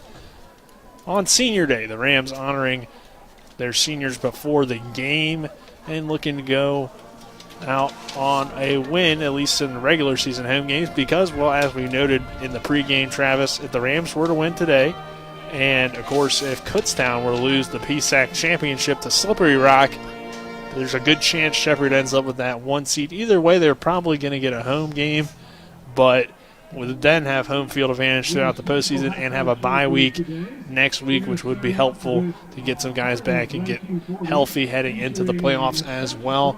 And it looks like at least one of those things are probably going to happen with Shepherd with a 24-0 lead here at the half. It's been, again, not the best first half of Shepherd football, but overall overcoming some of their mistakes and playing pretty good football in that second quarter. You know, and there's a couple different factors that are going to lead into that. One, it is Senior Day, so you have a lot of players that are coming to the end of their collegiate careers, possibly never playing football again, so there's going to be a lot of emotion that's going to get tied up into that, and so you're going to be playing with a little bit of a fog mentally coming into a game like that. Also, you have a team that you know that you should go out there and really take care of business against, and sometimes the problem that you may fall into is that you go out there forcing the plays as opposed to just going out there and executing and letting them happen. So, and I think that's kind of led to some of the miscues, some of the drop passes, some of the turnovers so far of, one, mentally not being clear, and two, just trying to force things that aren't there. Just go ahead and let your talent, your execution take over the game, and everything else is going to take care of itself. So just stay focused on the task at hand, and I think the Rams are going to be, it's safe to say they're going to be okay here in the second half. Shaping up a lot like the Bloomsburg game, where it was a little bit tight in the first half, the Rams not playing their best football, but then you really see the difference in talent and depth there in the second half. So the Rams are great at making a halftime adjustments. Not that they have many adjustments to make here in the second half, but maybe they want to break out some new things that they've been working on here in the second half to just try to give opposing teams that they may be facing in the postseason something extra to prepare for. Also, maybe they want to develop something a little extra to show those teams in the postseason. So still a lot to play for this Rams team. So being motivated should be an issue here in the second half. Yeah, and I think, too, the defense playing really well in that first half, pitching a shutout so far, and you compared it to the Bloomsburg game, and one major difference is Clarion doesn't have any points here at halftime. Bloomsburg had 16 points. They were kind of close in the ball game, really a 24-0 lead. It came down to just a few turnovers, which could have made it even better for Shepherd. They could be up probably 38-0 or so if they didn't turn the football over, but obviously some big turnovers forced by Clarion. And on the Clarion side of things, there have been some positives, one of those being forcing those turnovers. Absolutely. And this Rams defensive unit, they have to have in the back of their mind that they would love to be able to close out this season with a shutout. So they're playing hungry, they're playing fast. We've seen Chris Lane out there. He's been dinged up the past couple of weeks, but I'll tell you what, he looks like he's 100% today because he's been flying around, making plays in the backfield. And this Rams defense is coming off of a stellar performance last week going against East Strausberg. They only allowed one conversion on third down out of 11 attempts. So they're looking to add on to that. So like the offense is playing very well down the stretch, they want the defense clicking on all cylinders going into the postseason. So they have an opportunity to do that here in the second half. The Golden Eagles made some adjustments, try to go up-tempo, trying to do some things to help jumpstart the offense, and they have some success early on, but that's one of the things that this Rams defense has shown throughout the season is that they do an excellent job of making adjustments on the fly and really not allowing the Golden Eagles to make any type of sustained offensive drives that result in points. Yeah, really, this Clarion young offensive football team, freshman quarterback, have done some good things at times, but just haven't had it consistently and really not establishing much of a run game in that first half to allow them to put up any real points. So we'll take a quick break. On the other side of that break, Colin.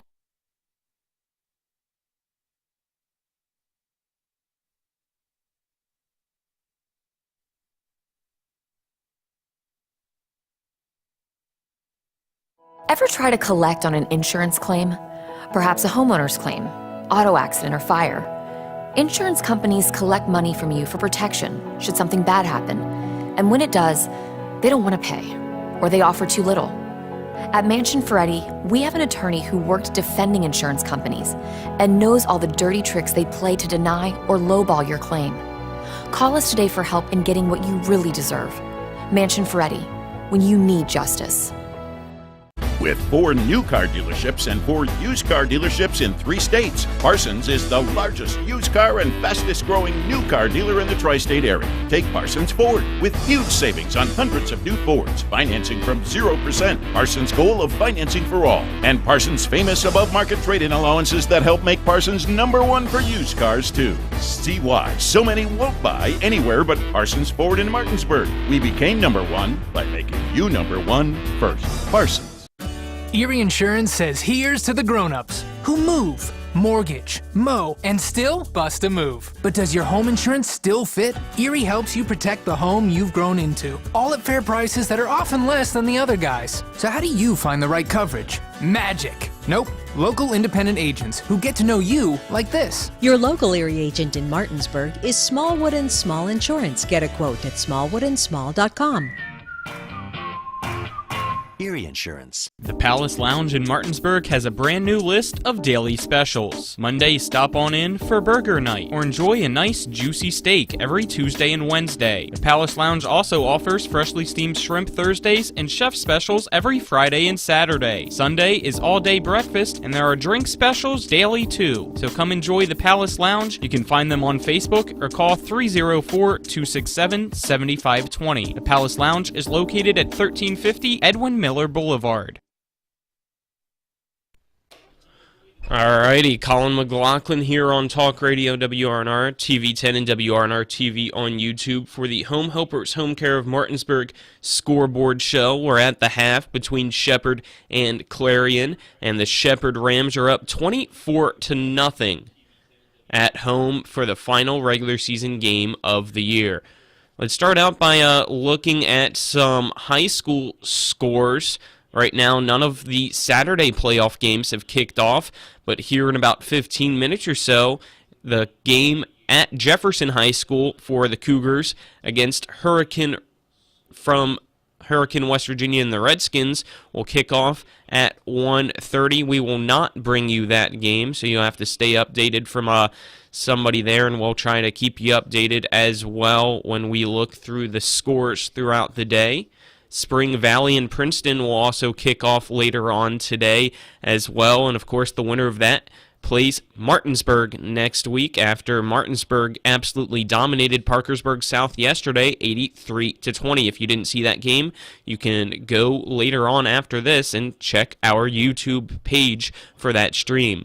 In NCAA football, Alabama all over New Mexico State right now. In the second quarter still, it's 35-3.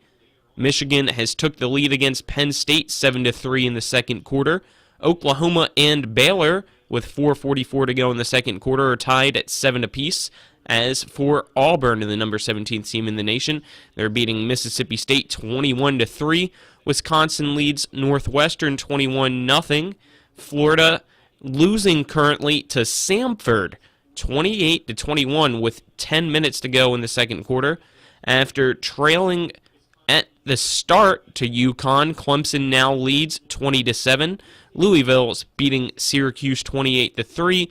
Rutgers is up 17-0 against Indiana. Maine is beating UMass 14-10. And as for our Big 12 game that's currently going on, West Virginia is down 14-0 against Kansas State. 5:50 to go in that one. It looks like Deggy either just turned the ball over or had a sack. Trying to look at that. That is on Fox Sports 1 right now. Obviously a not so good game going on for the Mountaineers. Kind of just picking up where they left off last week. Let's now look at the Pennsylvania State Athletic Conference. The championship game going on right now between Slippery Rock and Kutztown. In the second quarter, 6:45 to go. It is Kutztown leading Slippery Rock 21-17. As you've heard from Nick and Travis, if Slippery Rock wins against Kutztown, that'll give Kutztown another loss and may or may not put the Shepherd Rams in that first seeded spot when it comes playoff times in the Super Region. Other games going on in the PSAC. Westchester leads Indiana of Pennsylvania 17-3. Edinburgh and Millersville is going on as well. At halftime, Edinburgh leads 35-7. California and Bloomsburg up against each other. That one's at the half as well. Cal U 10, Bloomsburg nothing. In the first quarter, it kicked off at 1 o'clock. You have Seton Hill up 13-0 already against Lock Haven. Also, that kicked off at 1 o'clock. Shippensburg and Mercyhurst. Shippensburg leads 3-0. And the final game in the PSAC is Gannon versus East Strausberg. That one is scheduled to kick off here shortly. Also, some high school volleyball going on today. It is the state championships, and in AAA, it's an EPAC matchup that we've seen a plethora of times already this year. Musselman will take on Hedgesville. That one we've heard may or may not serve off around 2 or 2:30. It's going to wrap up the halftime show here from the studio. Let's send it back to Ram Stadium. At the half, it is Shepherd 24, Clarion nothing. They'll be back in 2 minutes. There's nothing like spending a week at the lake. In my experience, La Bella Vita at Deep Creek Lake is the perfect getaway.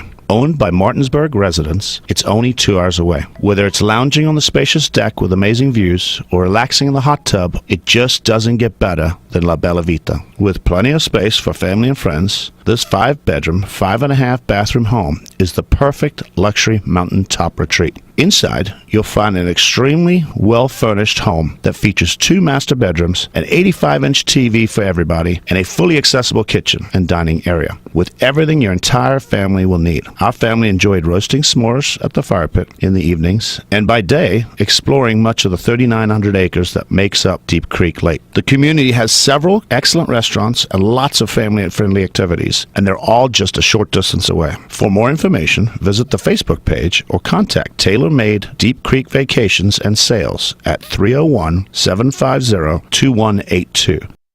I picked Shepherd University because I'm not just a number.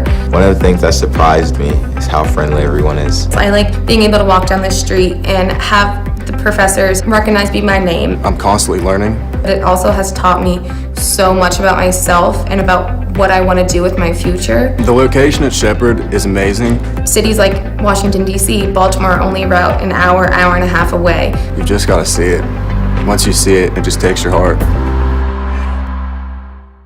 Hi, I'm Annette McDonald, and I am the designer at Orsini's in Martinsburg, West Virginia. We welcome you into our store to show you a complete line of what we do here. We design your cabinetry, quartz countertops, granite countertops, hardware, anything for the full remodel of your kitchen and your home needs. We also do bathrooms, and we have flooring available too. We make sure that your project with Orsini's is the best in the market. Welcome to Orsini's. Orsini's.com.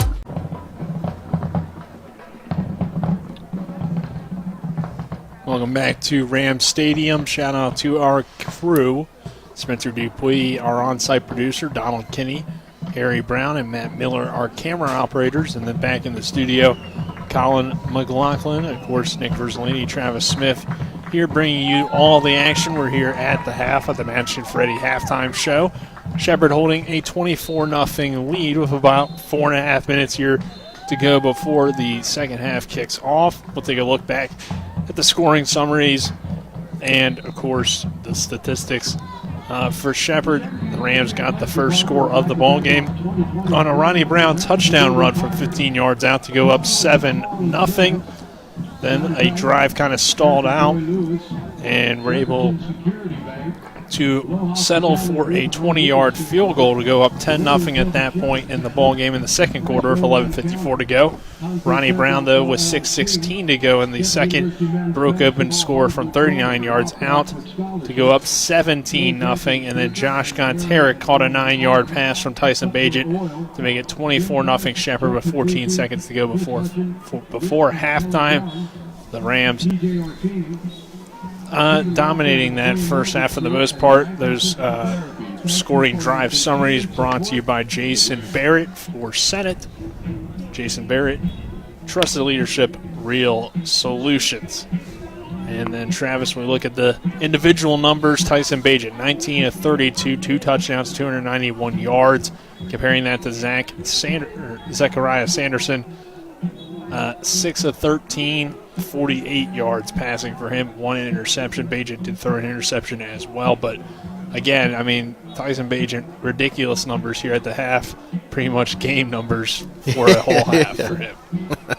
That's been par for the course for the past several seasons for Tyson Bagent. Yeah, an incredible first half. The Rams defense doing a great job in that first half.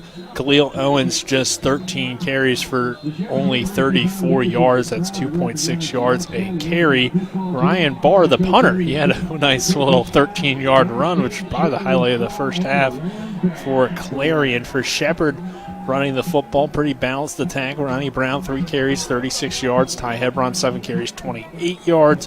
And Chance Schwartz, 5 carries for 22 yards. The standout receivers, Jimmy Johnson for Clarion, 3 catches, 37 yards. Khalil Owens, 2 catches, 4 yards.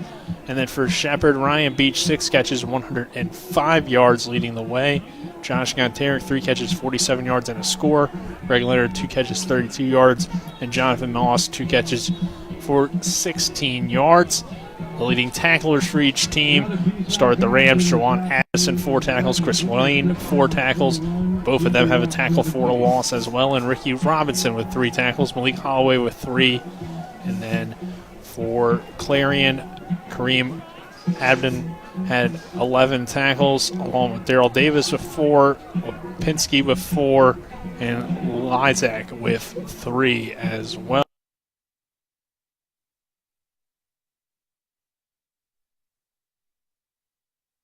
Which is 95 yards on 27 plays in that first half. Shepherd ran 47 plays for 377 yards. Time of possession, Rams in favor by 5 minutes at 17:23 compared to 12:37. The Rams are 4 of 6 on third down.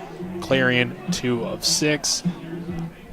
And then Shepherd has converted for touchdowns on 3 out of 4 red zone trips. So those are your first half stats, brought to you by Dobson and Associates PLLC, providing all your back office needs, including accounting, payroll, and human resources. They want to be your back office. Call 304-264-0437 or stop by 217 West Burke Street in Martinsburg. We get ready for the second half kickoff. Travis, anything that maybe stood out to you in the first half that you'd like to see more of from Shepherd, and maybe some things Clarion can work on to try to build some momentum heading into the season next year, and maybe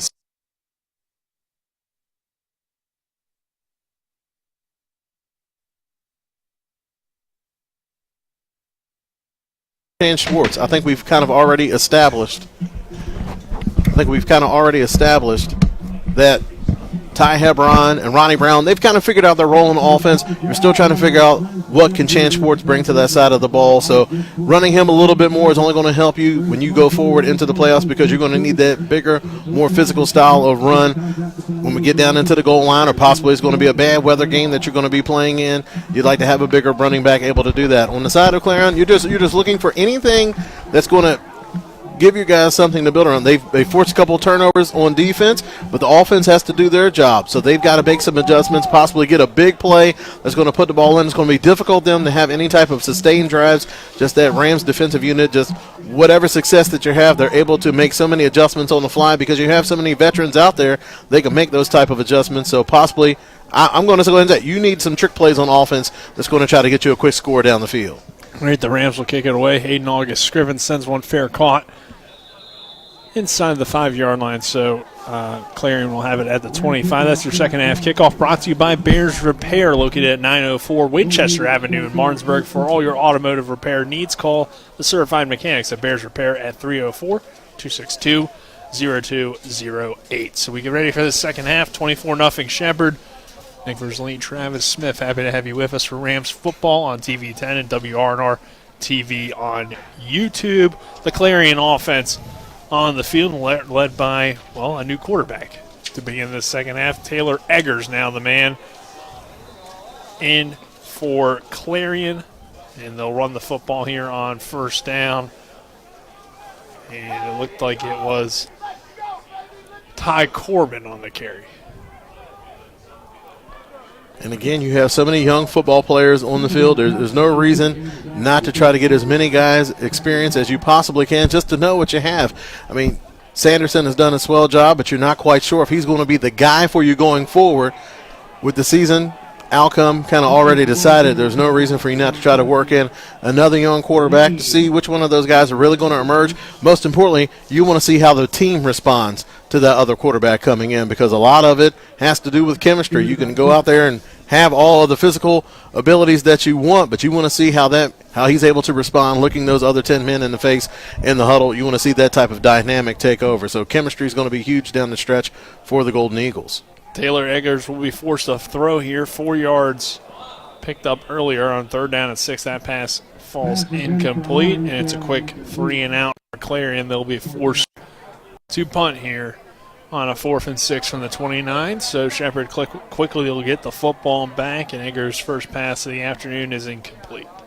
And very much it seemed like what they did in the first half. 2 run plays, then you come out with a dump off to the running back, and when you're struggling, seems like those third downs come up fast and furious.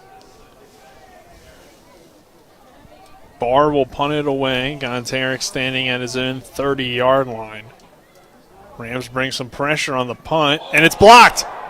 Blocked by Shepherd. It will roll out the back of the end zone for a safety. Really kind of just blocked, though, by the front line of Clarion as the bull rush came through, and the Rams get the safety to go up 26-0. And Duckworth making another big play. Really didn't even have to get his hand up. Looked like the ball just hit him in the face. He's going to take credit for it.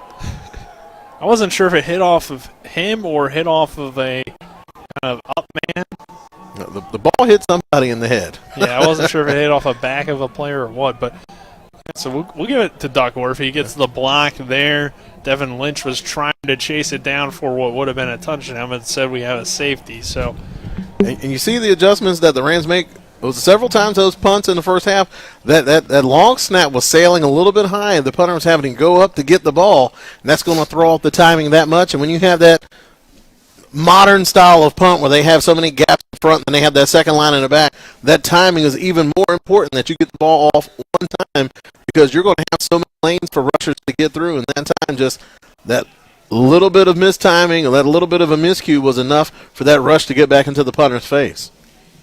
Yeah, so now they'll force the second punt after the safety with a 26-0 lead, 13:48 to go in this third quarter. And Shepherd will get the football here. Zane Lewis back deep for the Rams, standing at his own 20-yard line.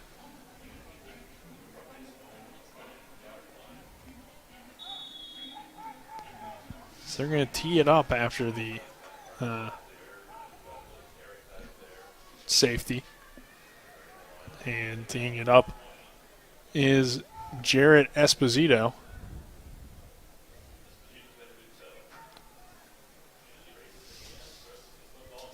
Esposito sends a line drive. Lewis will let it bounce down to the 26, and that's where he'll take off. Lewis across the 40. Lewis a big hole. Lewis down the far sideline. One man to beat and forced out of bounds. Good job by Esposito to really cut off the middle of the field.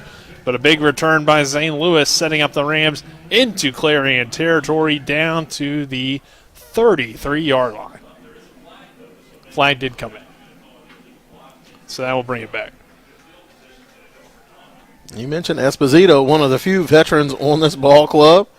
Redshirt junior, 6'2", 185 pounds, making the kind of play that you would expect from a veteran kicker. He didn't try to chase after the guy, realizing that he's not going to win that foot race, takes a good angle, and then uses his best friend, the sidelines, to do all the dirty work and just able to push the returner out.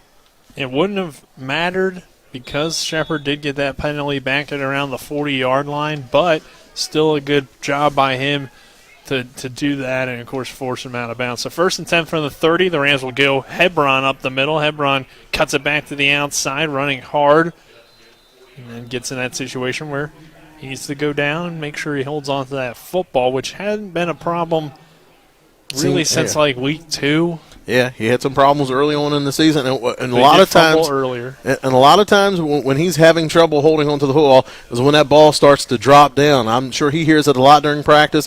You want that thing high and tight, fist to the chin, 5 points of contact. Every football cliche you can throw out there, but it's a cliche for a reason because it's effective and it's a good way to know that you're going to be able to hold onto the ball in traffic. 2nd down and about 1. Gonteric moving in motion. Hebron the back. They'll go Hebron. And he'll lower the shoulder and pick up that 1st down, running off the left side. 1st and 10 for the Rams now. They'll move the ball to the 43-yard line of Shepherd. The Rams getting the safety to begin this second half on a blocked punt by Kendall Duckworth that rolled out of the back of the end zone. So Shepherd takes that lead and extends it out to 26-0. Bajan looking to throw. Throws complete to Gonteric. Gonteric with a nice stutter step boost and dive down to about the 45-yard line. Another 1st down for Shepherd.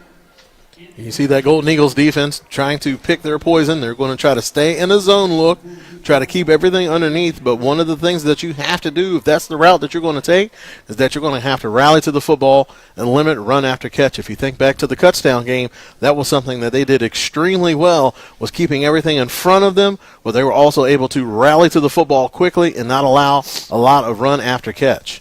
1st and 10 now from the 46. Under 12 minutes to go in this third quarter. Shepherd with a nice 26-point lead. Bajan in the shotgun. Play action. Throws far side complete to Josh Pulse. Pulse lowering the shoulder. Gets out around the 35-yard line. And it'll be another Shepherd 1st down. So the Rams continue to move the football here to begin the second half like they did to end the first half. With some nice drives. Down to the 32 here. 1st down and 10 from the 32 of Clarion. Getting another receiver involved on that last reception by Josh Pulse. Bajent throws complete. Alex Wetzel, he'll lay the boom. Might be a nominee for collision of the game. I want to say you read my mind on that one. He was able to lower the boom going up against number 22, Drew Blond. He had a heck of a first half. That second half, he didn't like that one too much. And that's brought to you by Cody's Body Shop, located at 851 Wilson Street in Martinsburg. Family owned, offering superior customer service and great pricing for a job done by experienced and certified technicians. You can check them out on their Facebook page. But that's my nominee for collision of the game. 1st and 10 now from the 19. Bajent roll to the left, dump it down in the flat, complete. Quickly there to Bettarelli. Don't see him involved too often as a receiver, usually more of a lead blocker for this Ram offense. Again, it's the third quarter of a 26-0 ball game, and the Rams trying some different things here as we get later into the season and ready for the postseason.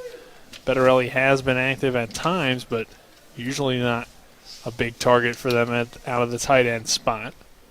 This time they'll run a little toss or quick pass to Ryan Beach, and Beach runs inside the 19-yard line. And that's something that you see a lot of teams are doing that nowadays, where that's the jet sweep.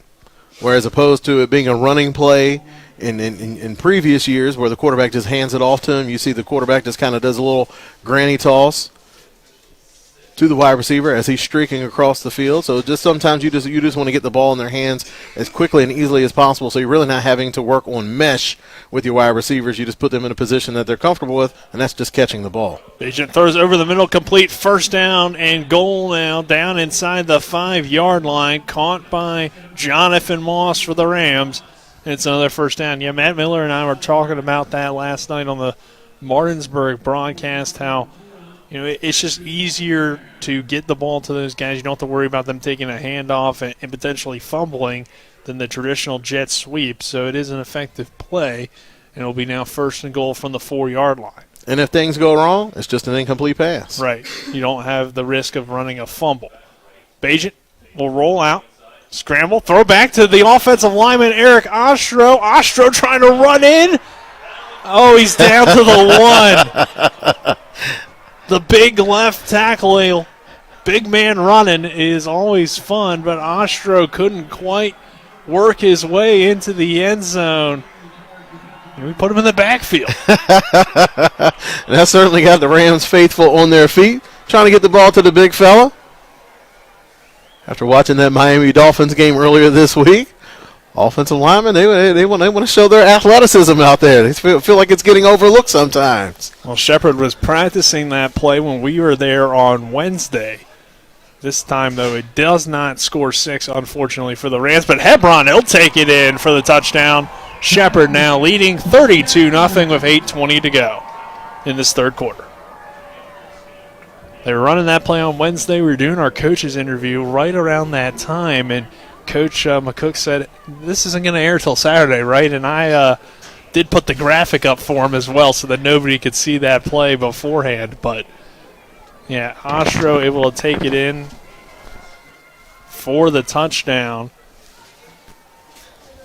Or not Ostro. He got the catch down to the 1, but then Hebron able to take it in for the touchdown. Hayden August Scrivens point after is good. 33-0 Shepherd. 8:20 to go in this third quarter. We're back in 60 seconds with more Shepherd University Rams football.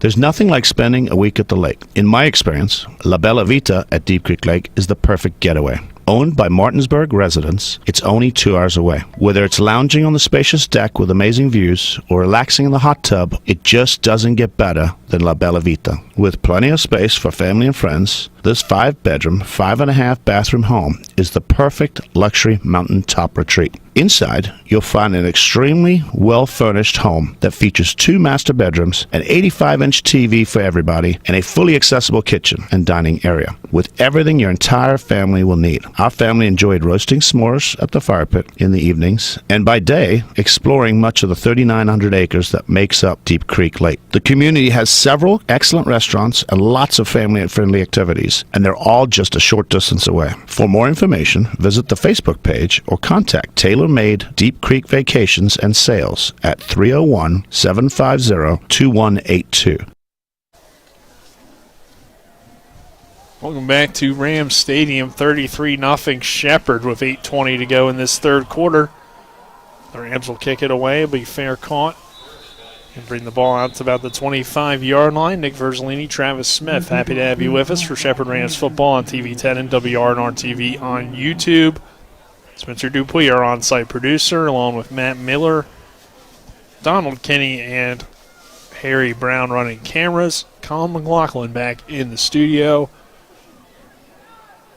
keeping us on air and online throughout this ball game. Shout out to Colin for his halftime report as well. You'll hear from him once again in the postgame. They're going to run it with Eggers, and he is wrapped up by Malik Holloway and brought down after maybe a yard. It'll be 2nd and 10. We'll say no gain on the play. So coming into today's game, Eggers' numbers not too bad. Completing just under 60% of his passes for 766 yards, 8 touchdowns, and 5 interceptions on the season. Running the ball, not so much. They'll run it again with Eggers, and he, again, doesn't find much room. Holloway looked like maybe Robinson in there as well. Taylor Eggers, the 6'3" redshirt freshman from Richmond, Virginia. Usually the backup quarterback. They've been rolling with Sanderson for the most part, but they decide here in the second half to go to the redshirt freshman Eggers and trying to change things up. Obviously, final game of the season, so get him some crucial game action against, at least for now, the starting defense for Shepherd. Probably the best team they're going to face or faced all season. There's a wobbly pass incomplete. Ponce de Leon in coverage on Owens, and that will bring up 4th down. So the offense has definitely kind of seemed to have a little bit a tougher time with Eggers than Sanderson. You see why maybe Sanderson's been the starter. Seemed like they trust Sanderson with a little bit more of the offense, whereas Eggers, it's a little bit more condensed, a little bit more of your base package stuff. That time Eggers just trying to throw the wheel route to the running back. It's very similar to what the Rams do with Ronnie Brown, but unfortunately for the Golden Eagles, Ponce de Leon was having none of it. There's a high snap. This will roll into the end zone, so at least, will be another safety. Barr just kicking it out of the back, but that is a penalty, so I wonder how this gets ruled. I don't think you can kick the football intentionally, unless you're, of course, kicking a field goal. That is kind of the rule of thumb, though. If you're the punter and it goes over your head into the end zone, just get it out of the back. So, I mean, you're already in a bad situation. So it's just, I think it's still just going to be a safety. Yeah. And, it is a smart play because if you fall on it, you might not fall on it cleanly, and then it rolls around and then ends up being a touchdown. Well, more importantly, if you fall on it, there's a chance somebody's going to fall on you. And you're the punter, so. You're not built for that kind of stuff. I'm kicking out. I'm doing what I'm here to do. I'm here to kick the football. But now it's turned into a rough game for Clarion on offense, defense, and special teams. It's back-to-back safeties. You don't see that very often. 35-0 Shepherd with 7 minutes to go in this third quarter. And that's just tough. I mean, because those third downs are coming up just fast. Yeah. So the defense hasn't had much time on the sideline. And then, of course, now you're going to give Shepherd pretty good field position after the safety. And, of course, a 35-0 deficit for you as well.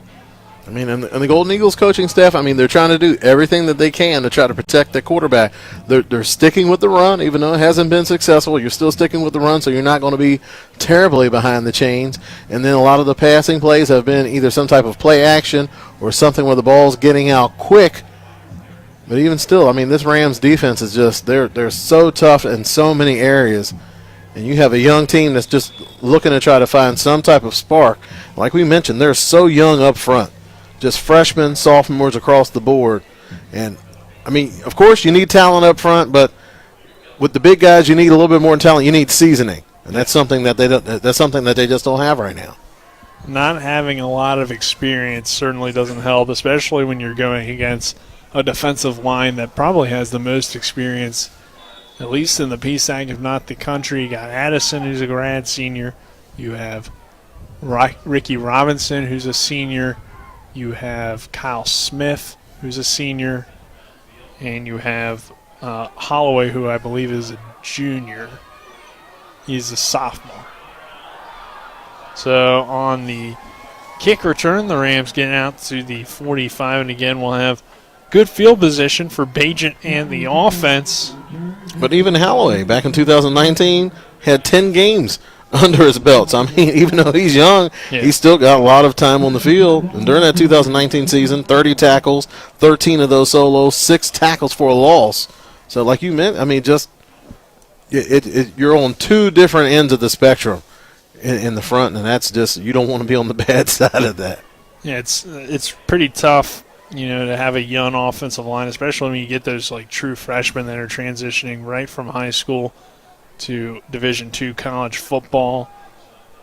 It's usually not a very easy transition for those guys up front. Chance Schwartz running hard down to about the 40-yard line. A second down. 6.5 minutes to go in this third quarter. 35-0 Shepherd Ram lead. Second down and 5 for the Rams now from the 40. Three receivers to the near side. Moss, Gonteric in the slot along with Beach. Bajent will hand it off to Chance Schwartz. He'll follow his blockers, running to the far side. Ball came out. I think the Rams fell on top of that. That's now the second fumble by Rams running back. Pebron losing one earlier. That one recovered, though, by Shepherd. And Ostro just racking up the stats. He's like, go ahead and put that down on some rushing yards for him. He's already has a pass that he's caught today. Now he's got a run and play. Becoming an integral part of the offense here in the regular season finale. As the left tackle, it's an important job, but now he's becoming a skill position guy right in front of our eyes. They'll run that wheel route to Ronnie Brown, and again it works. That time it looked like Clarion almost figured it out, but just was a little slow getting over there. And again, that's just a good throw, good ball placement, because Clarion does a good job of staying over the top on the wheel route. Well, Tyson Bajent hit you with the counterpunch. I'm going to throw a back shoulder, and Ronnie Brown's still going to be able to catch it and pick up a big chunk of change. Ronnie Brown has been a guy that we really did not expect to have this big of an impact on the offense. Heading into the year, probably the third-string running back, but due to some injuries early on and just getting opportunities, he's really stepped up and now has became a guy you got to watch out for on any given drive for the Rams. Bajent looking to throw. Bajent under some pressure for the first time on this day, and he is hit and dropped. Darrell Davis coming free along with a few others for Clarion. Looks like Jake Tarburton in on that tackle. And they've been able to get good pressure up front. They've been doing a good job as far as collapsing the pocket.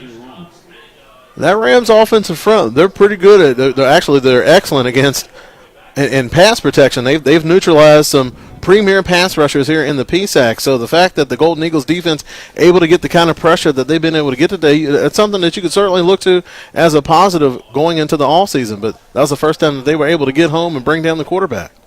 So now Bajent with no backs in the backfield. He'll look to throw.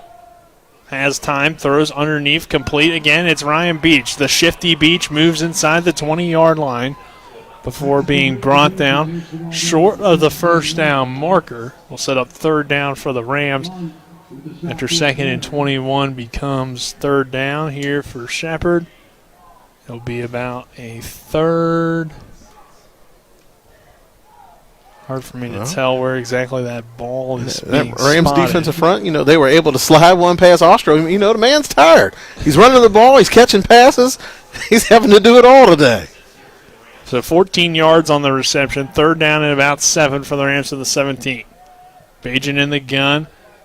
Ostro is going to block, so you don't have to worry about him on this play. They'll dump it down to Ryan Beach. You always have to worry about him. Touchdown, Rams. 41-0 Shepherd. Ryan Beach getting into the end zone for Shepherd on this near side completion. That time, all it was, just the inside wide receivers working out, the outside wide receivers working in. A lot of times you'll see like a natural type of pick play on that time, but that time the outside wide receiver didn't have to do anything.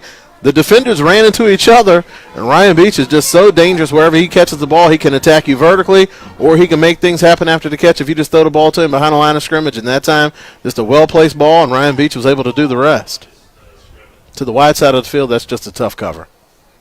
Hayden August, Scriven's extra point is up, and it is good. 42-0 Shepherd. 3:25 to go in this third quarter. We'll take a 60-second break. This is Shepherd University Rams football on TV 10 and WRNR TV on YouTube.